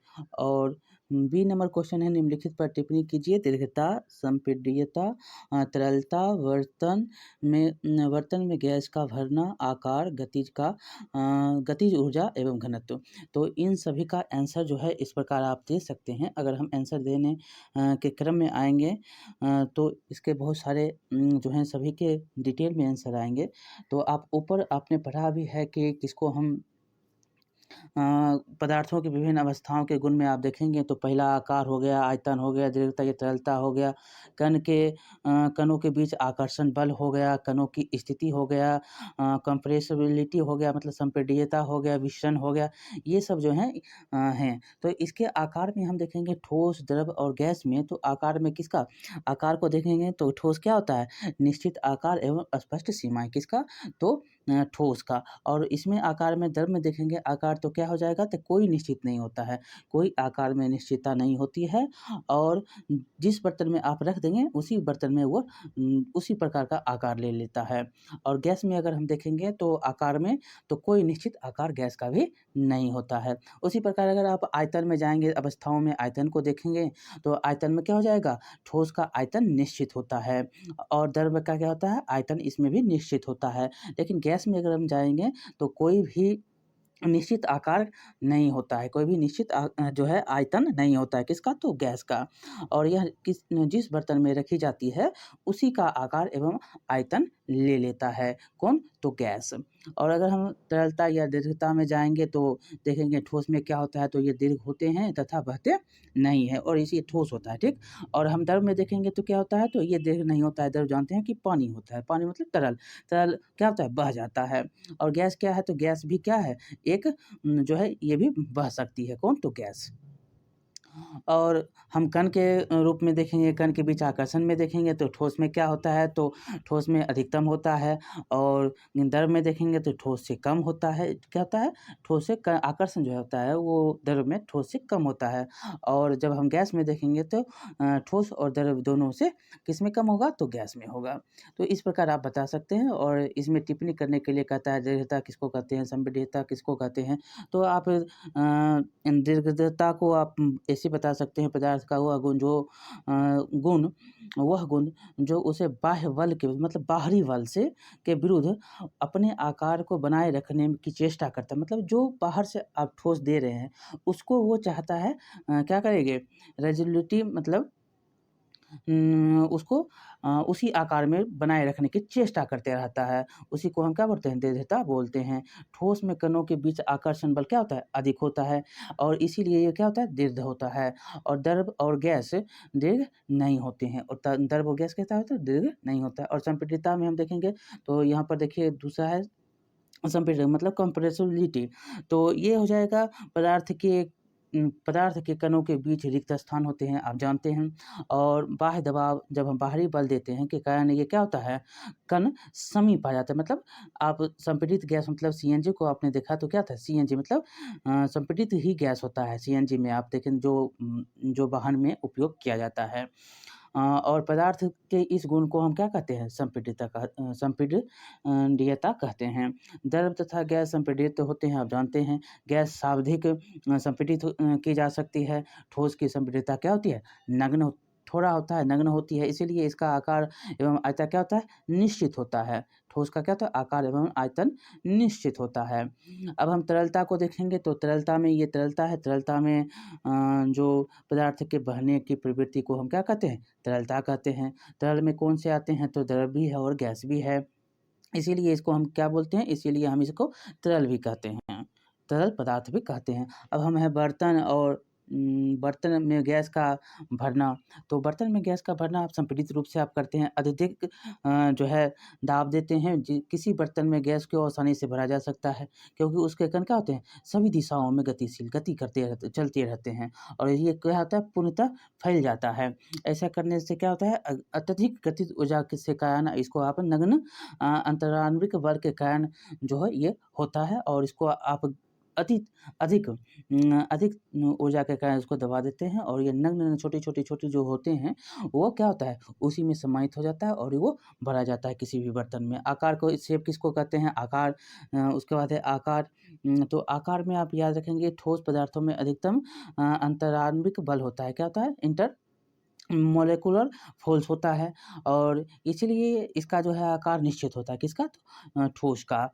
और जबकि द्रव एवं गैस का आकार क्या होता है, अनिश्चित होता है। आकार ग्रहण कोई भी कहीं भी अगर उसको रखिए तो उसका वो आकार उसी प्रकार का हो जाता है, तो उसी आकार में वो रह जाता है। इसलिए इसका जो है आकार निश्चित नहीं होता है, किसका, तो गैस और द्रव का। अब है गतिज ऊर्जा किसको कहते हैं, काइनेटिक एनर्जी किसको कहते हैं, तो पदार्थ के कणों की गति के कारण उसमें ऊर्जा का आना क्या होता है, गतिज ऊर्जा कहलाती है। क्या होता है, तो आप देखेंगे तो पदार्थ जो है उसके कणों में आप गति कर रहे हैं तो वो गति में आ गया है, तो उसके गति के कारण जो पदार्थ के कणों की गति के कारण जो कण है और उसी के कारण जो है उसमें ऊर्जा अगर आ रहा है तो उसको हम क्या बोलते हैं, गतिज ऊर्जा बोलते हैं। और गैसों में सर्वाधिक गतिज ऊर्जा होती है, क्या होती है, सबसे ज़्यादा कहाँ होती है, तो गैसों में हो रही है क्योंकि ये तीव्र गति से सभी दिशाओं में चलती है। गैस का तो बहुत तेज़ी से सभी दिशाओं में फैलता है, सभी दिशाओं में आपको फैलते हुए गैस देखते हैं तथा कण तेज़ी से कंपन करता है और कण आप देखें तो ये तेज़ी से कंपन करता है और इसी कारण आपको आवाज़ भी सुनाई देता है।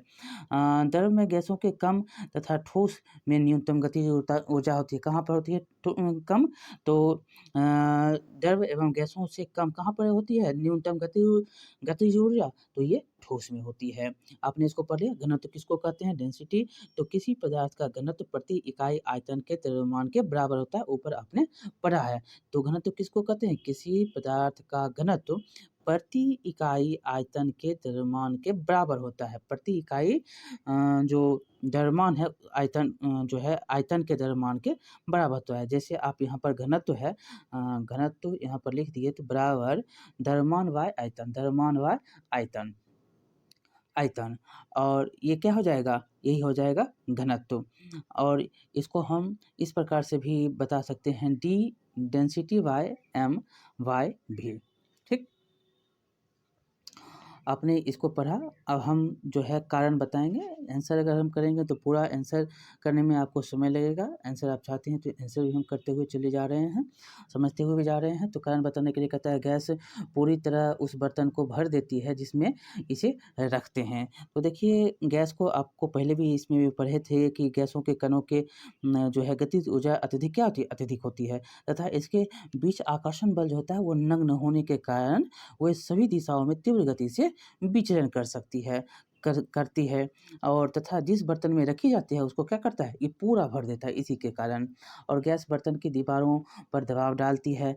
तो आप इसको भी पढ़े हैं कि गैसीय अवस्था में कणों की गति अनियमित और तीव्र होती है। ठीक, और इस कारण ये कण जो है आपस में एवं बर्तन की दीवारों से टकराता है। क्या करता है? ये आपस में बर्तन की दीवार से टकराता है, और उसके बाद जो है बर्तन की दीवारों पर गैसों कणों द्वारा प्रति इकाई क्षेत्र पर लगे बल के कारण गैस का दबाव बनता है। ऊपर आपने इसके बारे में पढ़ा है।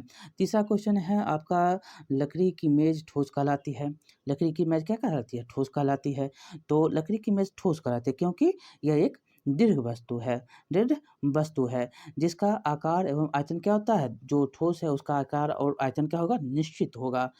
ठीक, इसकी जो है सीमाएँ भी स्पष्ट है, और इसके कारण जो है इसके कण संपीड़ित नहीं होते हैं तथा बहते नहीं हैं। इसके गुण क्या होते हैं? इस गुण के कारण इसको हम ठोस कहते हैं।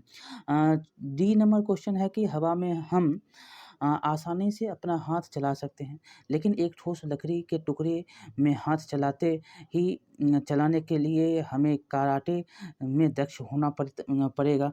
आप हवा में आराम से, क्योंकि वो आपको नहीं रोक रही है, लेकिन आप देखेंगे जो अगर आप काठ में लगा रहे हैं तो उसमें आपको रोक रहा है, तो अतिरिक्त रिक्त स्थान यहाँ पर नहीं है, और जब रिक्त स्थान नहीं होगा तो वहाँ पर आपको रोकेगा ही।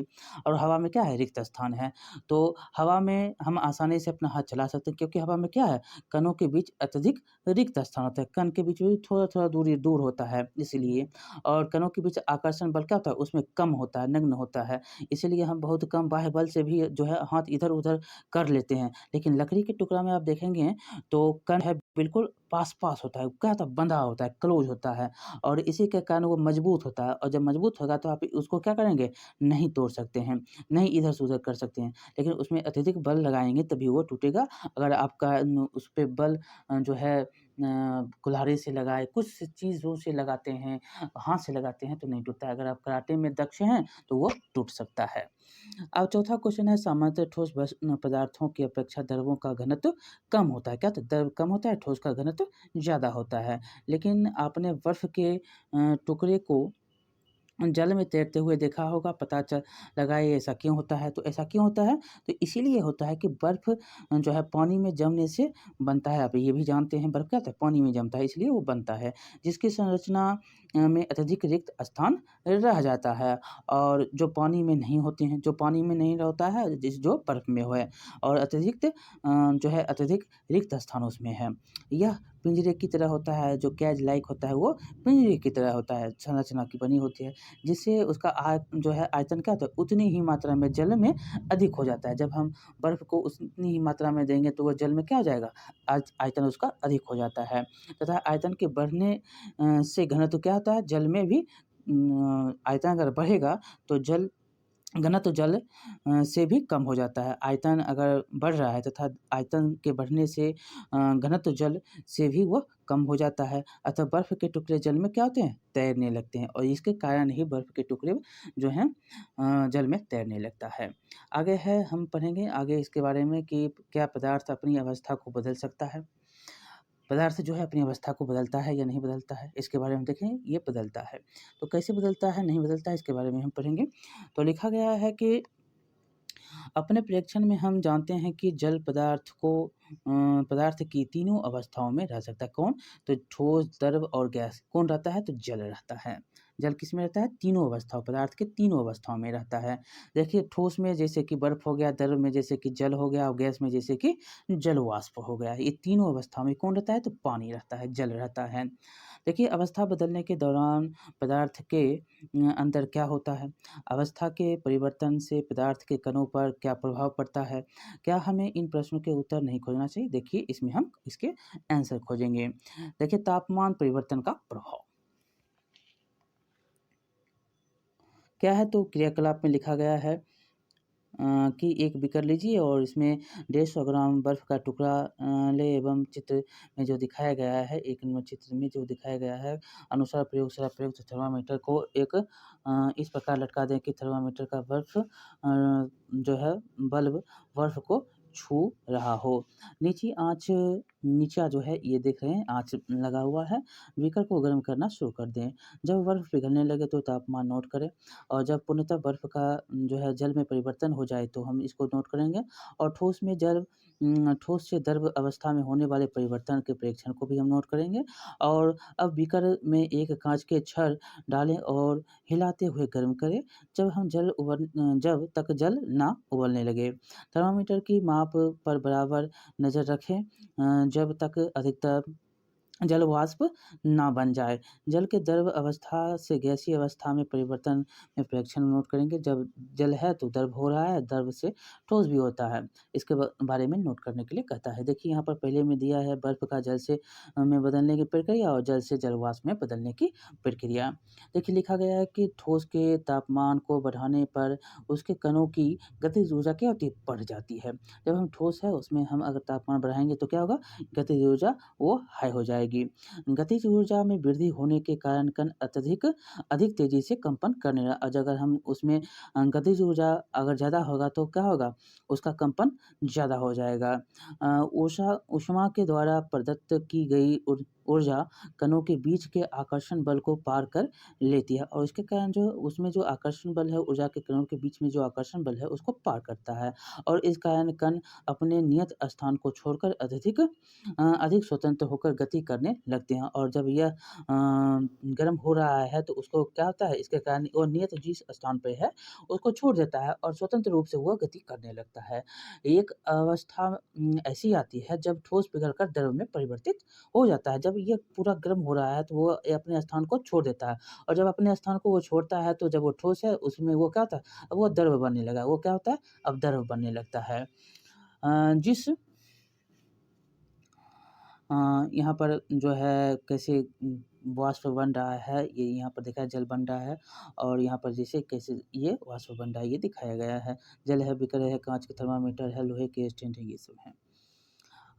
तब क्या होता है जिस न्यूनतम तापमान पर ठोस पिघलकर द्रव बन जाता है, जिस न्यूनतम तापमान पर जो है ठोस जो है पिघल कर क्या बन गया? द्रव बन जाता है, वह जो है इसका गलनांक कहलाता है। वह क्या कहलाएगा? उसका गलनांक कहलाएगा। मतलब ऐसे अब गलनांक किसको कहते हैं? तो जिस न्यूनतम तापमान पर ठोस पिघलकर द्रव बन जाता है, वह उसका क्या कहलाता है? गलनांक कहलाता है। किसी ठोस का गलनांक उसके कणों के बीच के एक आकर्षण बल के सामर्थ्य को दर्शाता है और उसको क्या कहता है जो किस ठोस का गलनांक उसके कणों की जिस किसी भी ठोस का गलनांक है तो उसके जो कण हैं के बीच के जो आकर्षण बल है उसके सामर्थ्य को जो कितना वो काम कर रहा है उसको वो दर्शा रहा है। देखिए बल्ब का गलनांक कितना होता है 273.15 के। तो यहाँ पर याद रखना है यह क्वेश्चन बहुत बार पूछा गया बल्ब का गलनांक कितना है 273। बहुत बार ये क्वेश्चन पूछे गए हैं कि केल्विन में होता है गलने की प्रक्रिया यानी ठोस से द्रव अवस्था में परिवर्तन को संलग्न कहते हैं। इसको भी कहते हैं संगलन कहते हैं। क्या होता है अगर ठोस से द्रव बन रहा है तो उसको हम क्या बोलते हैं? गलने की प्रक्रिया में अगर ठोस से द्रव बन रहा है तो उसको हम संगलन कहते हैं। देखिए नोट में दिया गया है कि तापमान की अंतर्राष्ट्रीय मतलब एसआई मात्रक क्या होता है? केल्विन होता है। केल्विन होता है ये क्या है 273.15 केल्विन है 273.15 केल्विन किसका? तो बर्फ का गलनांक है। और अंतर्राष्ट्रीय जो है मात्रक रूप के रूप में केल्विन है। क्या है? केल्विन को के से डिनोट करते हैं। तो 0 0 सी बराबर मतलब 0 मतलब ठोस को हम 273.15 के से होता है। इसको हम याद रखेंगे 273.15। और सुविधा के लिए हम दशमलव का जो है पूर्णांक बनाकर 0 डिग्री सेल्सियस बराबर 273 के भी मानते हैं, 273 केल्विन भी मानते हैं, ठीक। तापमान की माप केल्विन से सेल्सियस में बदलने के लिए दिए हुए तापमान से 273 घटाना चाहिए, और जो दिया गया तापमान है उसमें हम 273 को घटा देंगे तो सेल्सियस में वो बदल जाएगा, ठीक। और सेल्सियस से केल्विन में बदलने के लिए तापमान को 273 में उसको जोड़ देंगे। अगर घटाना है अगर सेल्सियस में निकालना है तो हम घटा देंगे, और केल्विन में निकालना है तो हम प्लस कर देंगे। याद रखेंगे, यहाँ पर ये क्वेश्चन पूछे गए हैं। और किसी बर्फ़ का गलनांक कितना है? तो 273.15 के मतलब केल्विन, ये क्वेश्चन पूछे गए हैं। केल्विन को किससे डिनोट करते हैं? तो के से। और यहाँ पर आपने पढ़ा भी कि अगर ठोस से द्रव्यमय अवस्था में परिवर्तन होता है उसको हम क्या बोलते हैं? संगलन बोलते हैं। किसी ठोस के गलने की प्रक्रिया में तापमान समान रहता है, और ऐसे में उसमें ऊर्जा कहा जाता है। ऐसे में उसको क्या बोलते हैं? उसमें ऊर्जा ये कहा जाती है। और किसी ठोस के गलने की प्रक्रिया में तापमान क्या होता है? समान रहता है, और ऐसे में इसको हम उसमें ऊर्जा कहते हैं। गलने की प्रयोग की प्रक्रिया के दौरान आपने ध्यान दिया होगा कि गलनांक पर पहुंचने के बाद जब तक संपूर्ण बर्फ पिघल नहीं जाता तापमान नहीं बदलता है। बिकर की ऊष्मा प्रदान करने के बावजूद भी ऐसा होता है। कणों के पारस्परिक आकर्षण बल को वशीभूत करने के पदार्थ की अवस्था को बदलने में उस ऊष्मा का उपयोग होता है, जो कि तापमान में बिना किसी तरह की वृद्धि दर्शाए इस ऊष्मीय ऊर्जा को बर्फ अवशोषित कर लेती है। यह माना जाता है कि यह बीकर में ली गई सामग्री में छुपी रहती है, जिसे गुप्त ऊष्मा कहते हैं। जो छुपा हुआ ऊष्मा रहता है, जो बीकर में आपको नहीं दिखाई दे रहा है, वो क्या है? गुप्त ऊष्मा है। यहाँ गुप्त का अभिप्राय छुपी हुई से है। वायुमंडलीय दाब पर 1 केजी ठोस को उसके गलनांक पर द्रव में बदलने के लिए जितनी जो है उसमें ऊर्जा की आवश्यकता होती है, उसे संगलन में की प्रसुप्त ऊष्मा कहते हैं। जिसको जितना ऊर्जा की आवश्यकता उसमें ऊर्जा की आवश्यकता होती है, उसे संलग्न की प्रसुप्त ऊष्मा कहते हैं। अर्थात आप ऐसे कर सकते हैं, 0 डिग्री सेल्सियस है मतलब 273 केल्विन है, पर जल के कणों की ऊर्जा उसी तापमान पर बर्फ के कणों की ऊर्जा से अधिक होगी। क्या होगा? उसके जो ऊर्जा हैं उसके ऊर्जा के जो होगा अधिक होगा। मतलब अगर जल के कणों की ऊर्जा जो है होगा, क्या होगा? उसी तापमान के पर जो उसको गर्म कर रहे हैं उसी की तापमान है, जो बराबर तापमान है। तो जो है बर्फ के कणों की ऊर्जा क्या होगी? उससे अधिक होगा। जल से बर्फ की ऊर्जा क्या होगा? थोड़ा अधिक होगा। जब हम जब हम जल में उसमें ऊर्जा देते हैं तो कण अधिक तेज़ी से गति करते हैं। जब हम जल में देते हैं तो क्या होता है? जल्दी गति करते रहता है, जो खौलना जिसको बोलते हैं। एक निश्चित तापमान पर पहुँचकर कणों में इतनी ऊर्जा आ जाती है कि वे परस्पर आकर्षण बल को तोड़कर स्वतंत्र हो जाते हैं। और इतना जब उसमें खौलने लगता है, मतलब पानी गर्म होता है, ये खौलने लगता है, मतलब ये स्वतंत्र हो जाता है। बुलबुला जो है होने लगता है, ये क्या होता है? स्वतंत्र हो गया। अब एक-दूसरे से वो हट गया, आकर्षण बल क्या होता है? तोड़ देता है उसको, और ये स्वतंत्र हो जाता है। और इस तापमान पर द्रव गैस में बदलना शुरू हो जाता है। जैसे ही वो स्वतंत्र हुआ, तो पानी देखते होंगे कि गर्म हो गया, पानी इसमें कटोरा में है, नीचे से गर्म हो रहा है, और यहाँ पर पानी बुलबुला बन रहा है, तो ये स्वतंत्र हो गया। जैसे ये स्वतंत्र हुआ, ये गैस में परिवर्तन होते रहता है। अगर ज़्यादा देर खौलेगा, तो पानी देखिएगा तो आप वो कम होता चला जाएगा। गैस में बदलना शुरू हो जाता है, और वायुमंडलीय के ताप पर वह तापमान जिस पर द्रव उबलने लगता है उसे इसका क्वथनांक कहते हैं। जब द्रव उबलने लगे, जब जो है द्रव अपनी जगह छोड़ के उबलना शुरू कर दिया, उसको हम क्या बोलते हैं? क्वथनांक बोल रहे हैं। वायुमंडलीय दाब पर वह तापमान जिस पर द्रव उबलने लगता है, इसे उसका क्वथनांक। जब द्रव उबलने लगता है तो उसको क्या बोलते हैं? उसे उसका क्वथनांक कहते हैं। क्वथनांक समिष्ट गुण है। क्या है? क्वथनांक समिष्ट गुण है और द्रव के सभी कणों को इतनी ऊर्जा मिल जाती है कि वे वाष्प में बदल जाते हैं। जब द्रव को उतना ऊर्जा मिल जाए जिससे क्या वो वाष्प में बदलना शुरू कर देता है। जल के लिए यह तापमान 373 केल्विन है। कितना? 373। जल के लिए कितना? 373 केल्विन। मतलब 100 डिग्री सेल्सियस बराबर कितना होता है? तो 273 प्लस 100 तो कितना हो जाएगा? तो 373। 100 में जल उबलना शुरू हो गया प्लस आपको करना है तो केल्विन में आपको बदलना है तो सेल्सियस डिग्री है तो 100 से डिग्री सेल्सियस है और इसमें आप जानते हैं 100 डिग्री सेल्सियस में जल उबलना शुरू हो जाता है और केल्विन में हमको निकालना है तो 273 क्या करेंगे? ऐड कर देंगे। जैसे ही ऐड कर देंगे तो ये क्या हो जाएगा? 373। 373 तो जल का तापमान जो है जल के लिए तापमान केल्विन में हम निकालेंगे तो 200 नहीं 273 प्लस 100 डिग्री सेल्सियस तो टोटल कितना हो जाएगा? 373 केल्विन। जल के लिए तापमान में केल्विन में हम कितना चाहिए? तो 373 और बर्फ में कितना? 273। क्या आप वाष्पीकरण की गुप्त ऊष्मा को परिभाषित कर सकते हैं? इसे उसी तरह परिभाषित कीजिए जैसे हमने संलग्न की प्रसुप्त ऊष्मा को परिभाषित किया। तो उसको आपने देखा कि उसमें हमने उसको परिभाषित किया कैसे एक दूसरे से वो जब जो अलग हो रहा है तो उसको हमने परिभाषित किया है। जैसे यहाँ पर आपने क्या कहा? तो गलने की प्रक्रिया यानी ठोस से अगर द्रव बन रहा है तो उसको क्या बोलते हैं? संलग्न संगलन बोलते हैं। इसी प्रकार यहाँ पर ये बोलता है करने के लिए। अब हम आगे पढ़ेंगे 373 केल्विन मतलब 100 डिग्री सेल्सियस तापमान पर भाप अर्थात वाष्प के कणों में उसी तापमान पर पानी के कणों की अपेक्षा अधिक ऊर्जा होती है। जब हम 373 में देखेंगे तो 373 केल्विन मतलब 100 डिग्री सेल्सियस में कणों में उसी तापमान पर पानी के कणों की अधिक क्या होती है? अधिक ऊर्जा होती है। इसीलिए ऐसा इसलिए है क्योंकि भाप के कणों ने वाष्पीकरण की गुप्त ऊष्मा के रूप में अतिरिक्त ऊष्मा अवशोषित कर ली है। और इसमें देखेंगे तो भाप के जो कण है तो ये अत्यधिक ऊष्मा को अवशोषित कर लेता है। क्या करता है? अत्यधिक ऊष्मा को अवशोषित अब आप जानते हैं कि क्या आपको भाप से जलन ज़्यादा होता है। भाप से आपका हाथ जल जाता है। क्यों? तो इसमें अत्यधिक गुप्त ऊष्मा मतलब गुप्त ऊष्मा इसमें समाहित है। देखिए ठोस अवस्था से द्रव बनता है, द्रव से गैस बनता है और जब हम इसको ठंडा करते हैं तो यही क्या होता है? द्रव बन जाता है और द्रव से क्या बन जाता है? ठोस बन जाता है।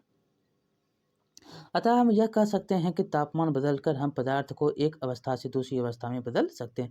तापमान से क्या करेंगे? अगर ऊष्मा देंगे तो वो द्रव से गैस बन जाएगा, अगर शीतलता देंगे तो वो द्रव से ठोस बन जाएगा, गैस जो है द्रव से ठोस बन जाएगा।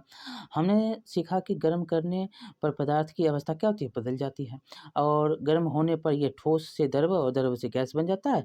लेकिन अगर कुछ ऐसे ही हम उल्टा करते हैं, परिवर्तित करते हैं तो ये क्या हो जाता है? परिवर्तित हुए बिना ठोस अवस्था से सीधे गैस में और वापस ठोस में बदल जाती है। क्रियाकलाप हम देखेंगे तो क्रियाकलाप में दिया गया है कि थोड़ा-सा कपूर लें और इसे चूर्ण करके चीनी की प्याली में डाल दें और एक कीप को उल्टा करके इस प्याली के ऊपर रख दें और इसको ऊपर रखने के लिए कहता है, जैसे कि यहाँ पर दिखाया गया है। और इस कीप के एक सिरे पर रुई का एक टुकड़ा रख दें।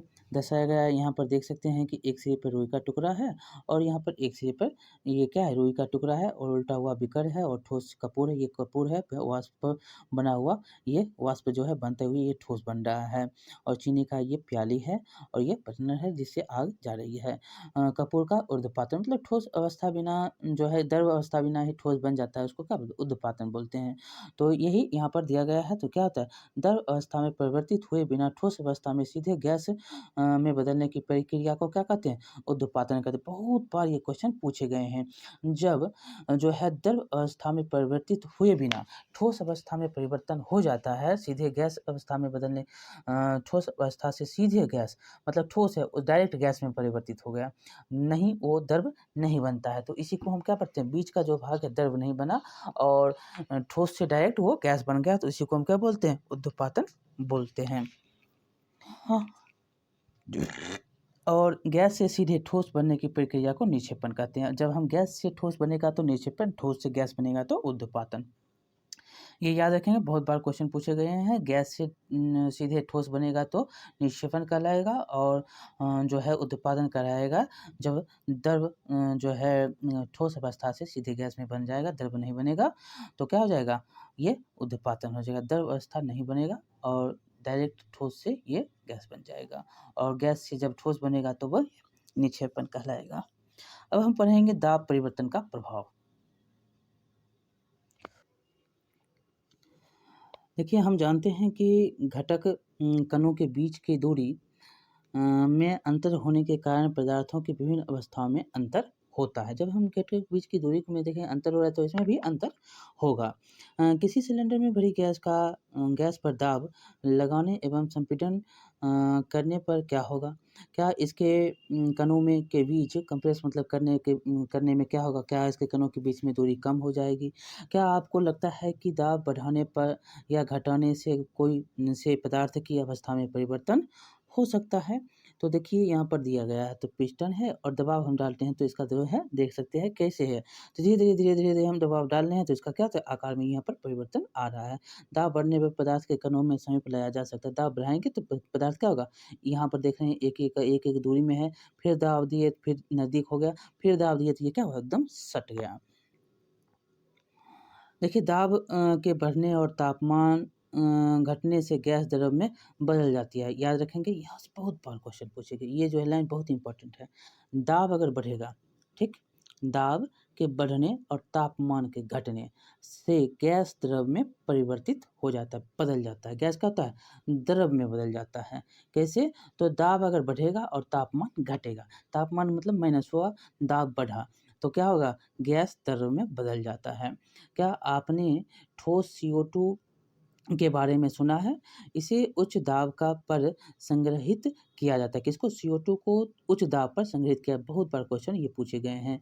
जब वायुमंडलीय दाब का माप एटमॉस्फेयर मतलब एटीएम हो तो ठोस द्रव CO2 द्रव अवस्था में आए बिना सीधे जो है गैस में परिवर्तित हो जाता है। ये याद रखेंगे, जब जो है वायुमंडलीय दाब का माप एक एटमॉस्फेयर होता है तो ठोस CO2 द्रव अवस्था में आए, मतलब ठोस जो है CO2 द्रव अवस्था में आए, CO2 ठोस द्रव, याद रखेंगे ठोस CO2 ये जो है द्रव अवस्था में नहीं आता है, ये सीधे क्या हो जाता है, गैस में बदल जाता है। क्या होता है, ठोस CO2 सीधे गैस में परिवर्तित हो जाता है जब एक दाब इसमें पड़ता है तो। यही कारण है कि ठोस कार्बन डाइऑक्साइड मतलब CO2 मतलब होता है कार्बन डाइऑक्साइड को शुष्क बर्फ मतलब ड्राई आइस भी बहुत बार क्वेश्चन पूछा गया। ठोस CO2 किसको कहते हैं, जो शुष्क बर्फ कहा जाता है, इसको शुष्क बर्फ भी कहते हैं। शुष्क बर्फ किसको कहा जाता है, तो ड्राई आइस किसको कहा जाता है, तो ठोस CO2 को। ये क्या होता है, तो डायरेक्ट जो है यहाँ पर क्या बताया गया, डायरेक्ट जो है गैस में परिवर्तित हो जाए, द्रव अवस्था में नहीं आता है, डायरेक्ट गैस ठोस जो है ठोस CO2 ठोस कार्बन डाइऑक्साइड द्रव अवस्था में नहीं आता है बल्कि सीधे ये गैस में परिवर्तित हो जाता है। जब वायुमंडलीय दाब का एकमात्र माप एक एटमॉस्फेयर हो, जब एक एटमॉस्फेयर होता है तो यह ठोस CO2 ठोस कार्बन डाइऑक्साइड जो है द्रव अवस्था में आए बिना सीधे गैस में परिवर्तित हो जाता है। इसीलिए इसको जो है शुष्क बर्फ भी कहा जाता है, ड्राई आइस भी कहा जाता है।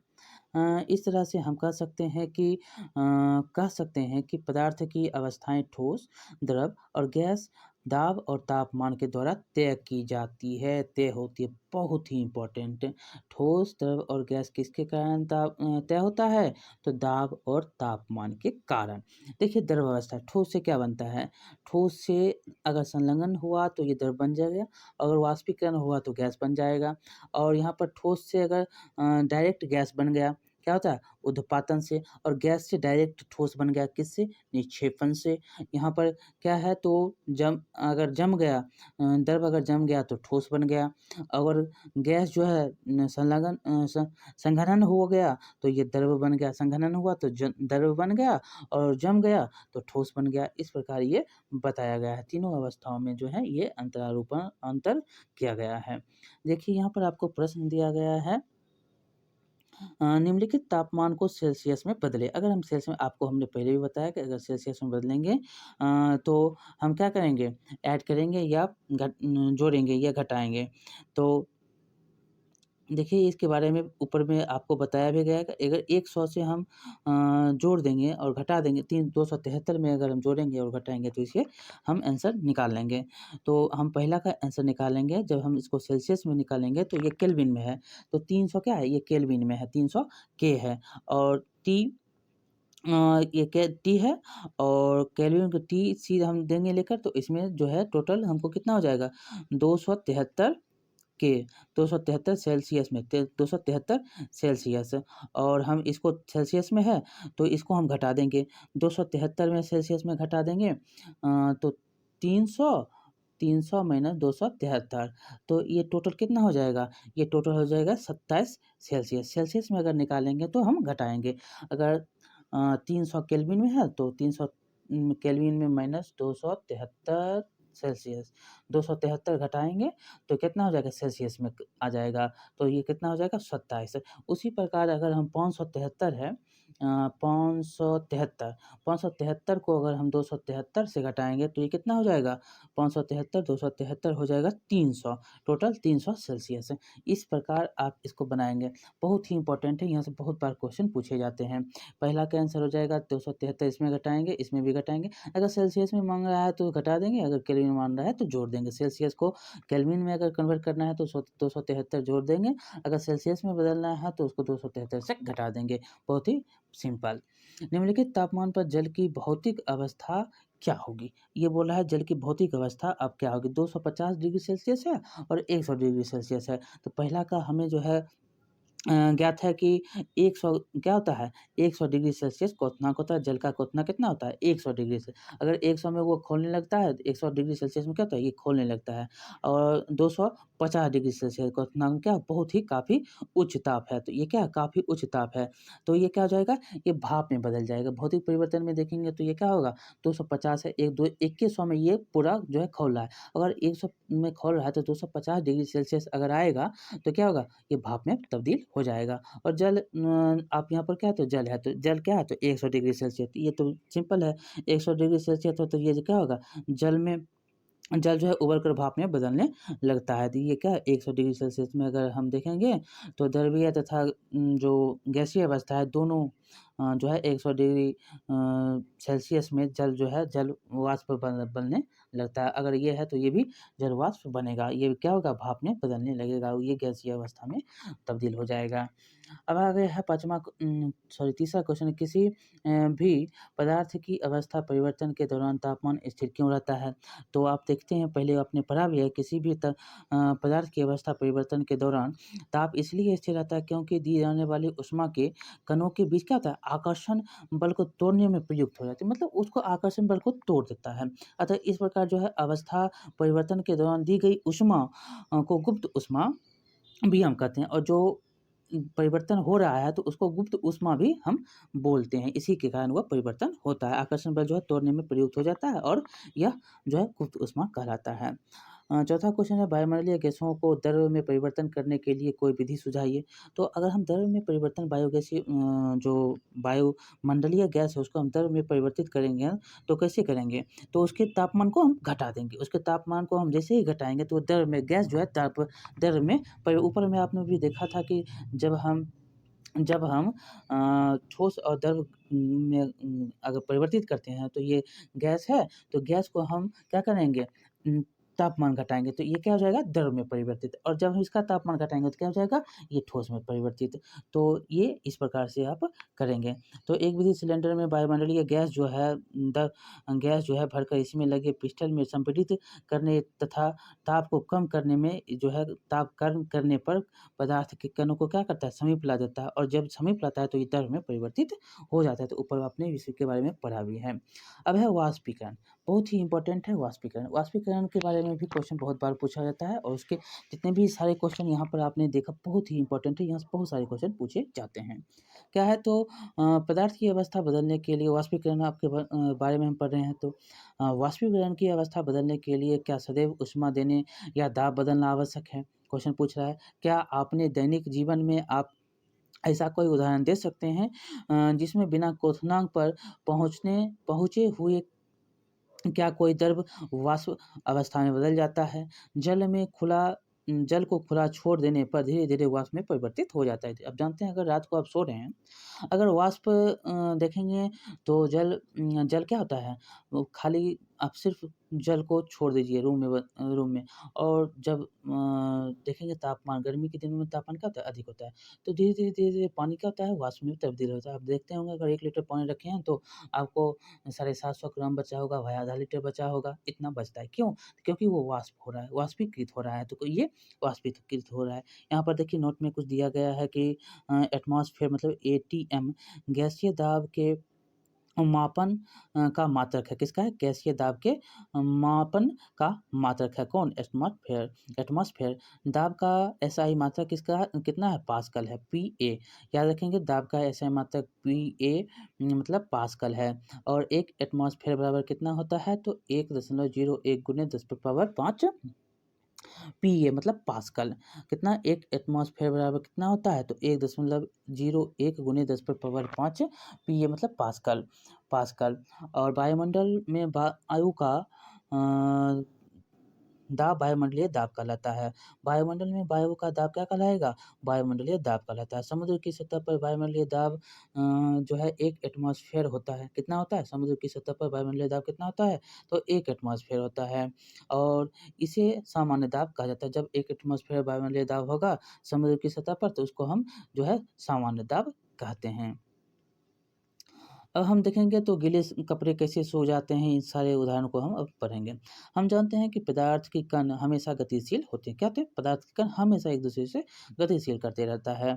कभी ये रुकता नहीं है। एक निश्चित तापमान पर गैस, द्रव तथा ठोस के कणों में भिन्न विभिन्न मात्रा में गतिज ऊर्जा होती है।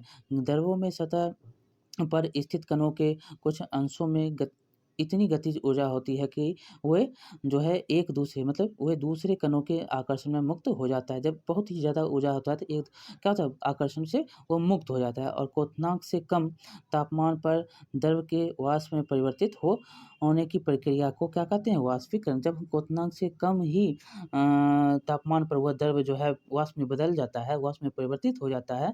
जैसे 100 डिग्री सेल्सियस है तभी वाष्प में परिवर्तन होना नहीं, वो उससे भी कम में जो है वह तापमान उसका कम है और वो जो है द्रव वाष्प में परिवर्तन हो जाता है, तो इसको हम वाष्पीकरण कहते हैं। मतलब यही बता रहा है कि क्वथनांक से कम तापमान पर द्रव के वाष्प में परिवर्तन होने की इस क्रिया को क्या कहा जाता है? वाष्पीकरण कहते हैं।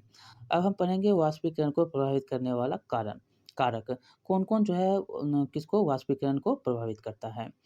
देखिए पहला दिया गया है क्रियाकलाप में कि एक प्रखनली में 5 एमएल जल लें और इसे खिड़की के पास या पंखे के नीचे रख दें। खुली रखी चीनी मिट्टी के प्याले 5 एमएल जल रखकर उसको खिड़की के पास पंखे के नीचे रखें। तो ये सारे जो हैं जल क्या होता है कमरे में धीरे-धीरे ठंडक महसूस होता है लेकिन वो सारे जल जो हैं उड़ जाते हैं, यहाँ पे वही लिखा गया है। आपने ध्यान दिया होगा कि वाष्पीकरण की दर निम्नलिखित के साथ बढ़ती है। देखते हैं कैसे? तो सतह क्षेत्र बढ़ने पर जब सतह क्षेत्र बढ़ता है तो वाष्पीकरण क्या होता है? बढ़ता है। ये देखें सतह क्षेत्र है, यहाँ पर वाष्प क्या होता है? ज़्यादा होगा। हम जानते हैं कि वाष्पीकरण एक सतही प्रक्रिया क्या है? वाष्पीकरण एक सतही प्रक्रिया है। सतही क्षेत्र बढ़ने पर वाष्पीकरण की दर क्या होती है? बढ़ जाती है। वाष्पीकरण सतही क्षेत्र अगर बढ़ा तो वाष्पीकरण की भी दर क्या होगी? बढ़ जाएगा। जैसे कपड़े सुखाने के लिए हम क्या करते हैं? उसको फैला देते हैं। जब हम कपड़े फैला देते हैं तो क्या होता है? ज़्यादा ये सतही क्षेत्र है तो ये जल्दी ही वाष्पीकृत हो जाता है और जल्दी कपड़ा सूख जाता है। अगर कपड़े को ऐसे-ऐसे करके रख दिए तो क्या होगा? यहाँ पर वाष्प नहीं हो रहा है, वाष्पीकृत नहीं मतलब वाष्प नहीं बन रहा है तो यहाँ पर नहीं सूखेगा कपड़ा। क्या होगा? ये कपड़ा यहाँ पर नहीं सूखेगा। आगे यहाँ पर है कि तापमान में वृद्धि, क्या दूसरा? तापमान में वृद्धि। तापमान बढ़ने पर अधिक कणों को पर्याप्त गतिज ऊर्जा मिलती है। जैसे ही तापमान बढ़ेगा तो गतिज ऊर्जा क्या होगा? ज़्यादा मिलेगा। जिससे वह वाष्पीकृत धूप है तो जल्दी ही वाष्पीकृत होगा। ठंडे दिन में देखते होंगे कि वाष्पीकृत क्या होता है? कम होता है, जल्दी कपड़ा नहीं सूखता है। अब देखिए आर्द्रता की कमी, आर्द्रता की कमी क्या होगा? तो इससे क्या होगा? वायु में विद्यमान जल वाष्प मात्रा क्या होगी? को आर्द्रता कहते हैं। क्या कहते हैं? तो जो वायु में जल वाष्प है, उसी को हम क्या बोलते हैं? आर्द्रता। जो विद्यमान जल वाष्प वाष्प है उसको हम क्या बोलते हैं? आर्द्रता बोलते हैं। किसी निश्चित तापमान पर हमारे आसपास की वायु में एक निश्चित मात्रा में ही जल वाष्प होता है। क्या होता है? एक निश्चित मात्रा में जल वाष्प हो रहा है। जब वायु में जल कणों की मात्रा पहले से ही अधिक होता है, जब वायु में जल मात्रा क्या है? बहुत ज़्यादा है और ये जा नहीं रहा है, ठीक है? जगह रिक्त स्थान नहीं है, नहीं जा रहा है, तो इसी को हम आर्द्रता कहते हैं। जब वायु में जल कणों की मात्रा पहले से ही अधिक होगी, तो वाष्पीकरण की दर क्या होगी? घट जाएगी। यह क्या होगा? वाष्पीकरण की दर घट जाएगी। ये तो रिक्त स्थान है नहीं, तो वाष्पीकरण क्या होगा? दर घट जाएगा। अब आगे है कि वायु की गति में वृद्धि होना, इसमें भी वाष्पीकरण ज़्यादा होता है। देखिए जब हम जानते हैं कि तेज़ वायु में कपड़े जल्दी सूख जाते हैं। वायु के तेज़ होने से जल वाष्प के कण वायु के साथ उड़ जाते हैं। क्या होता है? जल वाष्प के कण क्या होता है? वायु के साथ उड़ जाता है। इसके कारण कपड़े क्या होता है? जल्दी सूख जाते हैं। हवा क्या होता है? हवा जल्दी-जल्दी लगता है और कपड़े क्या होते हैं? तुरंत सूख जाते हैं। जिससे आसपास के जल वाष्प की मात्रा क्या होती है? जो अगर हवा तेज़ है तो जल वाष्प की मात्रा आसपास में क्या होगा? वो कम जाएगा। क्या होगा? वो कम जाएगा। अब है वाष्पीकरण के कारण शीतलता कैसे होती है? अगर वाष्पीकरण अगर हो रहा है तो ता कैसे होगी? तो अगर एक गर्म आप जानते हैं उसके बारे में भी बताया गया है कि अगर आप एसी लगाते हैं तो क्या है? वाष्पीकरण हो रहा है। जो गर्म की हवा है वो बाहर की ओर जा रही है और जो बाहर जैसे ही गए तो वहाँ पर क्या हो गया? वो शीतल हो गया। रूम क्या होता है? शीतल हो जाता है। अब वही यहाँ पर लिखा गया है कि खुले हुए बर्तन में रखे द्रव्य में निरंतर वाष्पीकरण होता है। अब जब वो खुला हुआ बर्तन है अगर बंद नहीं है तो ये इसमें क्या धीरे-धीरे तो वाष्पीकरण तो होता हुआ बूँद-बूँद करके वो वाष्प हो रहा है। वाष्पीकरण के दौरान कम हुई ऊर्जा को पुनः प्राप्त करने के लिए द्रव के कणों अपने आसपास से ऊर्जा अवशोषित कर लेते हैं और जब वाष्पीकरण हो रहा है तो क्या करेगा? द्रव आसपास जो ऊर्जा है उसको अवशोषित करता है। और इस तरह आसपास से ऊर्जा के अवशोषित होने के कारण शीतलता हो जाती है और जब ये ऊर्जा को आसपास से अवशोषित करता है तो शीतलता हो जाती है। इसी कारण जो है आसपास से ऊर्जा जो अवशोषित कर रहा है उसी को हम शीतलता कहते हैं और ये शीतलता हो जाती है। जब आप एसीटोन मतलब या नाखूनों की पॉलिश हटाने वाले द्रव जो एसीटोन नाखून की पॉलिश जो हटता है, किससे हटता है? तो एसीटोन से हटता है। ये क्वेश्चन पूछे गए हैं। वो अपनी हथेली पर गिराते हैं तो क्या होता है? तो वो क्या होता है? उसके जगह को हटा देता है मतलब उसकी जगह को वो भर लेता है, जो नेल पॉलिश आप लगाए हैं उसको। इसके कण आपकी हथेली या उसके आस-पास की ऊर्जा प्राप्त करती है। क्या करता है? उसके हथेली पर उसका ऊर्जा प्राप्त करता है और जो है वाष्पीकृत हो जाता है और जिससे हथेली पर शीतलता महसूस होती है। और जब देखेंगे जब हम एसीटोन लगाते हैं हथेली पर नाखून पे, तो यहाँ पर आप लगाए तो ये क्या होता है? यहाँ पर ठंडक महसूस होता है। क्यों? क्योंकि यहाँ पर अत्यधिक ऊर्जा प्राप्त हो रही है और जैसे ही अत्यधिक ऊर्जा प्राप्त होगी तो ये शीतलता मतलब कि अत्यधिक ऊर्जा जो आपने यहाँ पर नेल पॉलिश लगाया उसमें अत्यधिक ऊर्जा प्राप्त होगा और इससे क्या होगा? ये ऊपर जाएगा। ऊपर जैसे ही गया तो यहाँ पर शीतलता प्राप्त वाष्पीकृत हुआ तो ये शीतलता आपकी हथेली हो जाएगी। देखिए, तेज़ धूप वाले गर्म दिन के बाद लोग अच्छी छत या खुले स्थान पर जल छिड़कते हैं, क्योंकि जल के वाष्पीकरण की गुप्त ऊष्मा गर्म सतह को शीतल बनाती है। क्या करते हैं? गुप्त ऊष्मा जो है, गर्म अगर सतह है, तो जल अगर छिड़क देंगे, तो वहाँ पर वो ऐसे करके गुप्त ऊष्मा जो होती है, वो वहाँ पर अगर है रहती है और वह जो है गर्म सतह को क्या करता है? शीतल बना देता है। क्या आप वाष्पीकरण के कारण शीतल होने के उदाहरण दे सकते हैं? वाष्पीकरण जो जो शीतल हो रहा है उसके बारे में आपको बताने के लिए कहता है। देखिए जैसे कि आप लोग को बताया भी गया है कि यहाँ पर अगर आप कहीं जा रहे हैं, गाछी-वृक्षी है या आप छत पर सोने जा रहे हैं तो शाम है, शाम हुआ जैसे ही शाम हुआ तो आप छत पे पानी दे देते हैं। तो क्या होता है? जो गुप्त ऊष्मा के कारण जो है गुप्त ऊष्मा सतह के शीतल को कैसे बनाता है? तो जैसे ये पानी दिए तो आप देखते होंगे भाप जा रहा है, भाप क्या है? गुप्त ऊष्मा है। जैसे ये भाप गया तो ये क्या हुआ? यहाँ पर ठंडक जो है महसूस होने लगता है, छत क्या होता है? ठंडा हो जाता है, इसी के कारण। अब देखिए गर्मियों में हमें सूती कपड़े क्यों पहनने चाहिए? तो क्यों? तो क्योंकि गर्मी में आपको शारीरिक क्रिया जो हैं, गर्मियों के कारण बहुत ज़्यादा होता है, पसीना बहुत ज़्यादा आता है गर्मियों में हमें। शारीरिक प्रक्रिया में के कारण जो है गर्मियों में हमें बहुत ज़्यादा पसीना आता है, जिसमें शीतलता मिलती है, से हमें शीतलता मिलती है। जैसा कि हम जानते हैं कि वाष्पीकरण के दौरान द्रव की सतह के कण हमारे शरीर के आसपास से ऊर्जा प्राप्त करके वाष्प में बदल जाते हैं। क्या होता है, द्रव जो कण है वह शरीर से हमारे आसपास की ऊर्जा लेता है और वह क्या होता है, वाष्प में बदल जाता है। और वाष्पीकरण की प्रसुप्त ऊष्मा के बराबर ऊष्मीय ऊर्जा हमारे शरीर से अवशोषित हो जाती है। जो प्रसुप्त ऊष्मा है वो क्या करता है, हमारी ऊष्मीय ऊर्जा जो होते हैं वो हमारे शरीर से क्या होते हैं, अवशोषित हो जाती है, जिससे हमारे शरीर शीतल हो जाता है। और इसके कारण जो हमारा शरीर शीतल हो जाता है, चूँकि सूती कपड़ों में जल का अवशोषण क्या होता है, अधिक होता है। जब जल का अवशोषण अधिक होगा तो क्या होगा, हमें ठंडक महसूस होगी। इसीलिए हमारा पसीना हम इसमें अवशोषित होकर वायुमंडल में आसानी से वाष्पीकृत हो जाता है और हमारा पसीना जो है उसी कपड़े में अवशोषित होता है और उसमें वो जो है वाष्पीकृत किसके कारण, वायुमंडल के द्वारा अवशोषित वाष्पीकृत हो जाता है, किसी के, सूती कपड़े के कारण। जो बर्फ़ है वो सॉरी जो द्रव है, जो पसीना बना वो अवशोषित कौन करता है, सूती कपड़ा। और जैसे सूती कपड़ा अवशोषित किया और सूती कपड़ा से वायुमंडल में जो है वो आसानी से वाष्पीकृत हो जाता है।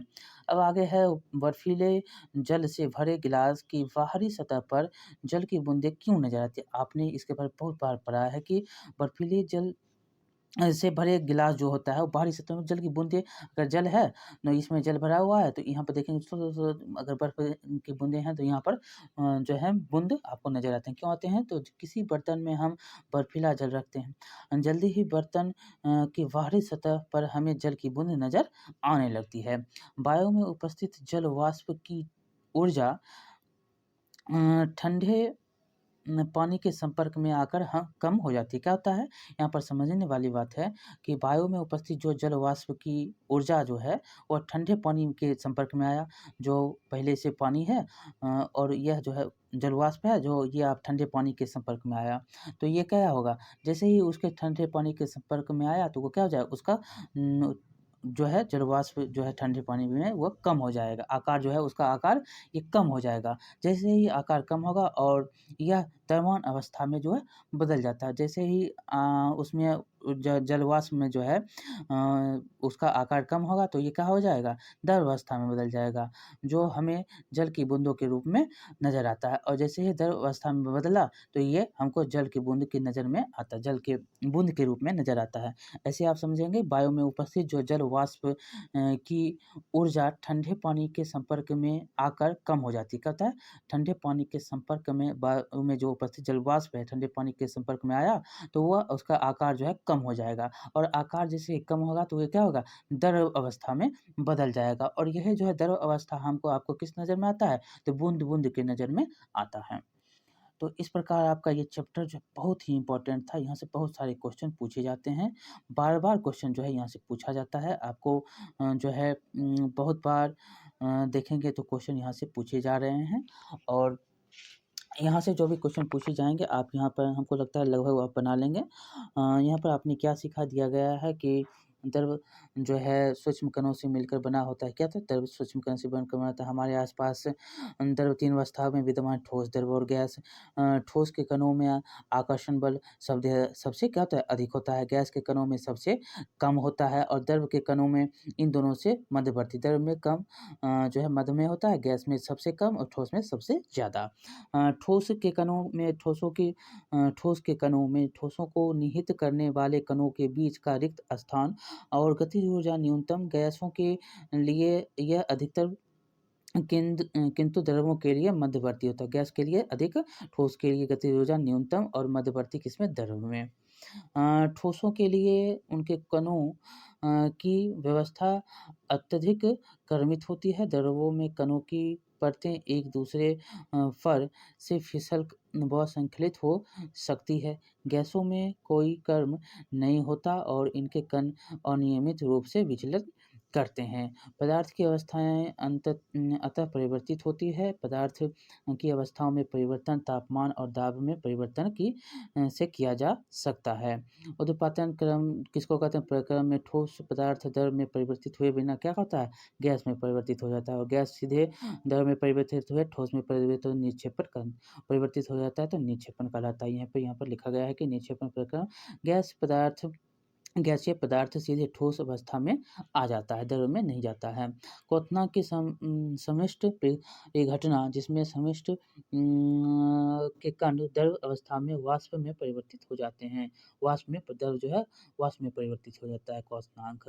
वाष्पीकरण एक सतह पर की परिघटना है। वाष्पीकरण क्या है? एक सतह की परिघटना है। सतह के कण पर्याप्त ऊर्जा ग्रहण कर उनके बीच के परस्पर आकर्षण बलों को पार कर लेते हैं और द्रव को वाष्प अवस्था में परिवर्तित कर देते हैं। वाष्पीकरण की गति निम्नलिखित कारणों पर निर्भर करती है।